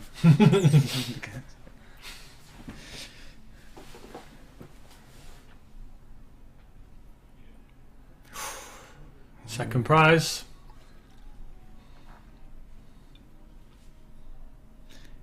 Total could come off the bottom and try just tap up onto it.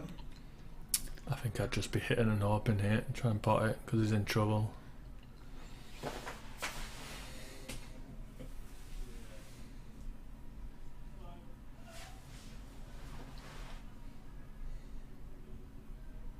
Nice. Good hit. So draw. She'll try and get 2 shots and then she can just kill that red. There's a bit of insurance. Nah, she'll clear it from here. Just attack. Well, you can play that plant. She's not here, and even if bring the white where the black was covering it.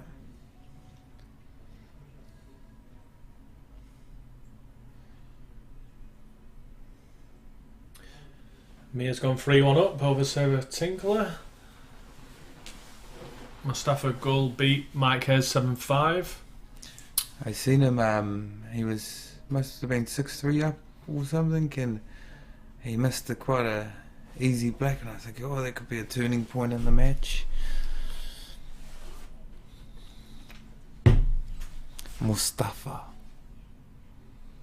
Is that from The Lion King? Yeah. Well, Jojo took your advice and not mine. I'm too negative. Just attack. Just got to make sure though.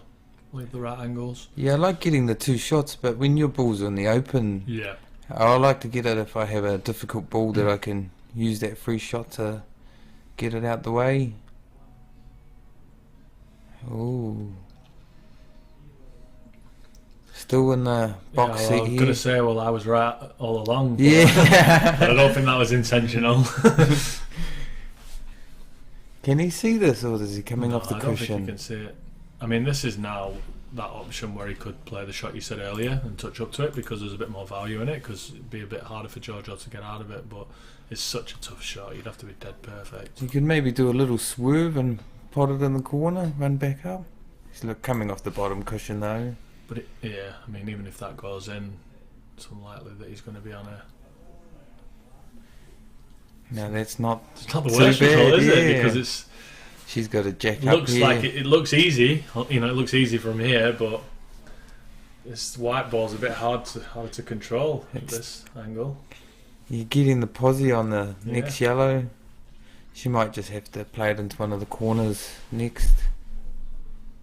Oh, she's done well there. Oh, Just making it an extra Chinese worth snooker. with a small white behind it. I still don't know why it's called that. I did get told one story once. I think it's because Chinese people ain't that tall, so they struggle So to they get used to over the play on ball. purpose. Yeah.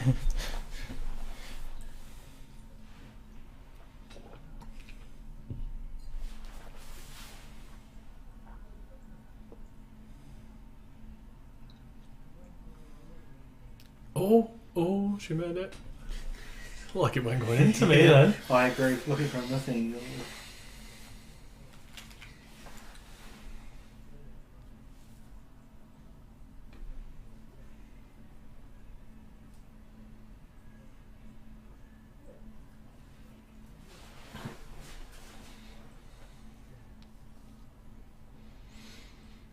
She doesn't like this for some reason. She's taking her time, getting up off the shot a couple of times.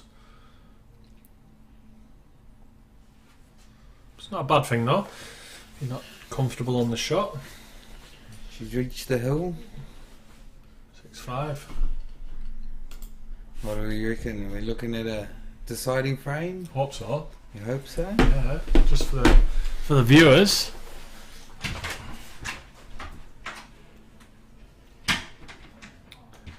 And on the other stream, the other camera, Mark Harrison and John Gower, we've got us 3-3, but I feel like we might have missed a couple of frames there, so I think Paul's gone to check.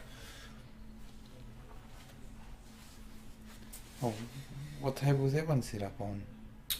8, the one in between where you played with John and the one that I played shared on. Oh, yeah.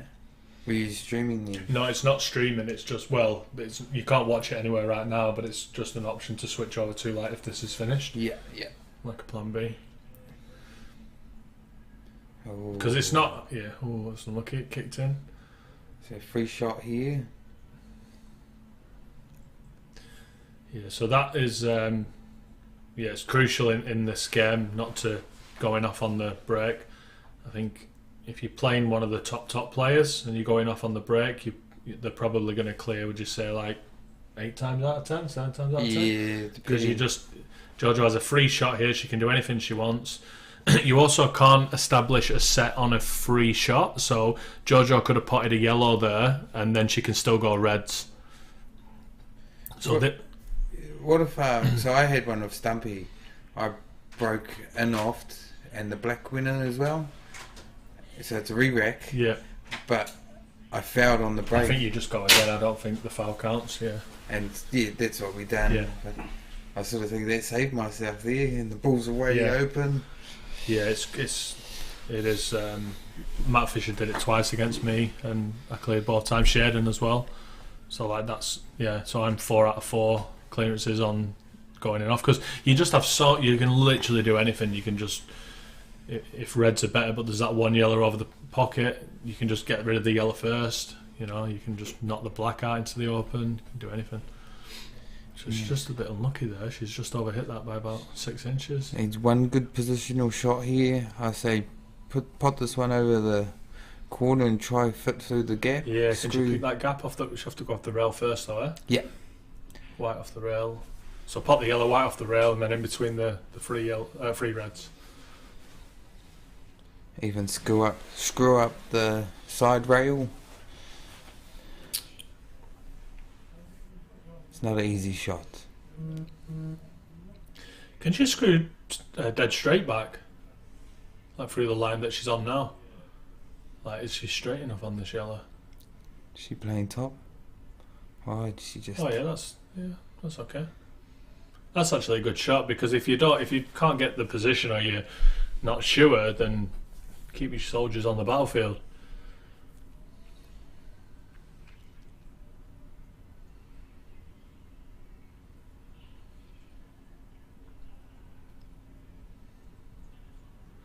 What do you do here?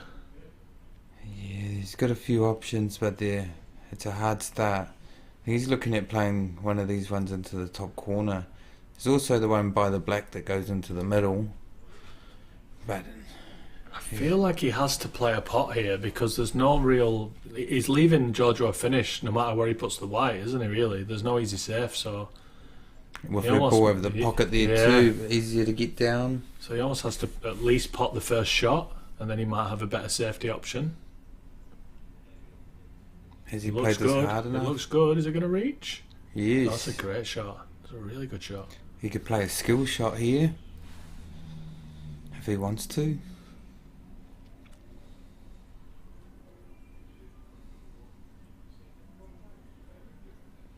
Oh, to pop the yellow in that shot. You were Yeah, looking at it. and then could have played the safety Yeah. down this side of the area. He's going to have to drop this in the middle and play the double. Oh, he's not. He's gonna be given a foul. He actually did pot that as well if it had reached. It looked like he was trying to hold for the double there. So she'll put the white up here, I'd say. That should be the match.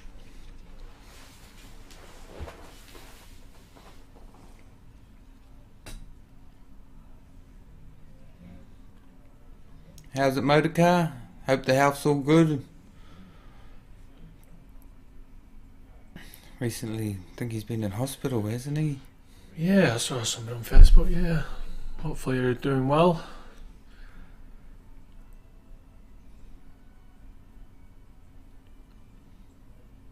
So you got some pool to watch for the next 3 days. This black to go through to the next round.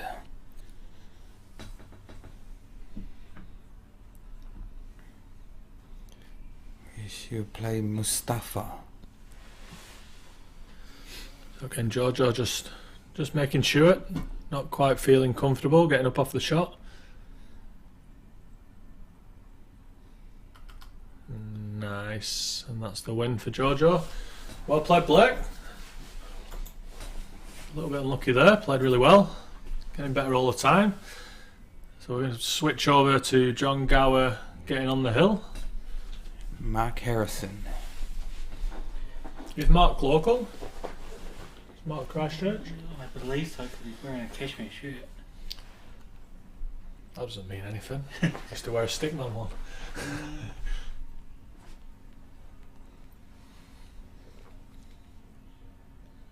My stickman one doesn't fit me anymore. You know what? Out of all the pull tops I've ever had, that was the one that I liked the best in terms of the fitting, because it was quite a slim fitting one. I mean, I was probably a bit slimmer back then anyway, but it was like really long, so it never rode up. You know what I mean? It was a really good shoot, actually. I liked it. That's the orange. It was Papa Nui, wasn't it? Yeah. Papa Nui Stickman, the orange shirt. Grey and orange. Yeah, that was my one and only appearance in the Canterbury Inter Club, playing against the Silver. Yep. We smoked them. That's not hard. That was the young team back then, weren't it? He had quite a young team. Yeah. The good old days, eh? Yeah, I think it was a week after the South Islands. I stayed for a couple of days, just to upset Chris Geary. Where's he? He should be playing in this. He said the white ball's too small for him. Same size as his. I think he's busy with work. Not playing much pool. He does some bloody nice food. Yeah, I think business is going good. Stevie D's on board now. He just commented actually, so he's watching at home. Watching at home in his surround sound front room. Probably in the pool room practicing. No, he won't. He'll be sat on his reclining sofa with the stream on the big screen and the surround sound. So our voices are all around him.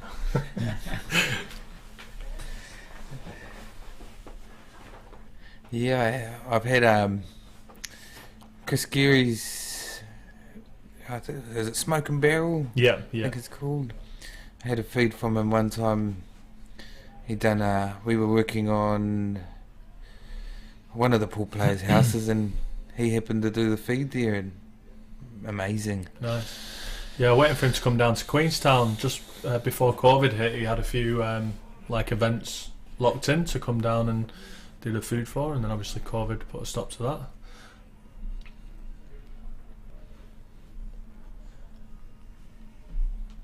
So John going for the finish here for the match.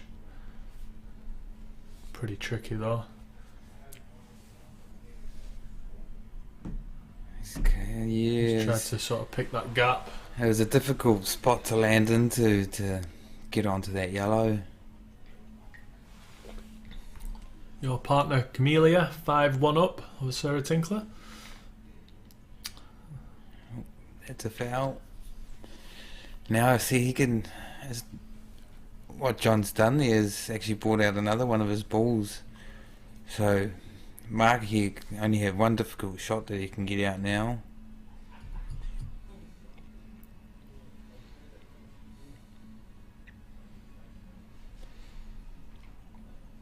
Yeah, I think one option would be to move the white behind the line and then put that red that he's hitting now down over this corner pocket as a bit of insurance, as coverage.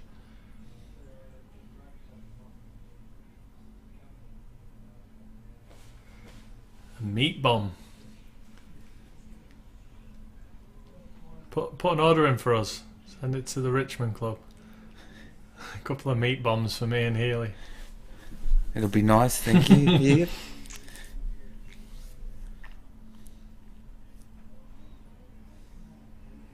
I think I have seen the meat bomb list. It's got quite a bit on it. Good putt from Mark, a little bit unlucky. Left himself hampered queuing. He's going to drop this one in.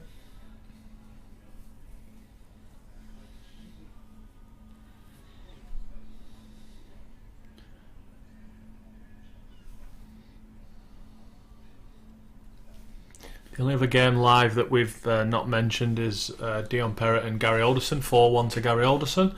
All Wellington clash. Great to see the Wellington guys down here supporting this event. He's played it to the corner. Yeah, it's a great part. I was looking at the middle the whole time. Yeah. He's gonna have Played to go, the confidence say. Oh. So John with a chance here to seal the match. After this match, I'm going to cut the stream and restart it for the next round. Yeah, so we're going to cut the stream after this match is finished. And we'll start a new stream when the next matches start, which I think is scheduled for 5 o'clock. And what we're on now, 4:30. So we're running on time. It's pretty good. Oh, he's got it off? No, he's not. He's good. So we have the second half of this round of the losers side that we're doing now, losers round 2. So we've split them into, the guys have split them into two halves for you guys to view. So we have 8 tables in the hall here that Daryl Chambers has brought in from OnQ, and then the 8 tables that we're using this morning in the main pool room. These 8 Canterbury 8-ball tables. Yeah, Canterbury 8-ball tables. But as soon as we got that first round out of the way, we switched, so all the games are in the hall now. So we've got Hayden Crale versus Logan McKenzie, Joshua Cook versus Alex Stones, Zane Bernard, Dean Burnett, Steve Woodford, Paul Duffy, Stephen Appleton, Mark Curry, and Patrick Carrot versus Murphy Brown. Come on, Murphy Brown. Six. Yeah, Murphy Brown. It's Camellia's cousin, did you say? Yeah. Caused a bit of a fuss yesterday with his Finnish. Is it Finnish flag he's got? He's a Norwegian #1, mate. Norwegian. So he's got a Norwegian flag online. No one knew who he was. So he had a few of the top seeds a bit worried. And he hadn't paid his entry fee, so... No, yeah. I paid it. Oh, right, okay. And I had Mike Hayes messaging me. I see you paid Healy +2. Is that Murphy Brown? Because he said everyone's accounted for, but one person. I said, yeah, there's I just thought it was like your alter ego, like Healy White, Murphy Brown. Yeah. He said his brother's not a bad player either, Joshua. He said his good name is Kid Hash. And is the stream still on? Stream's Thought he was going to cut it on us. Alright. Are we going to leave? We're going to leave. Okay. Catch you later. Catch you later, guys.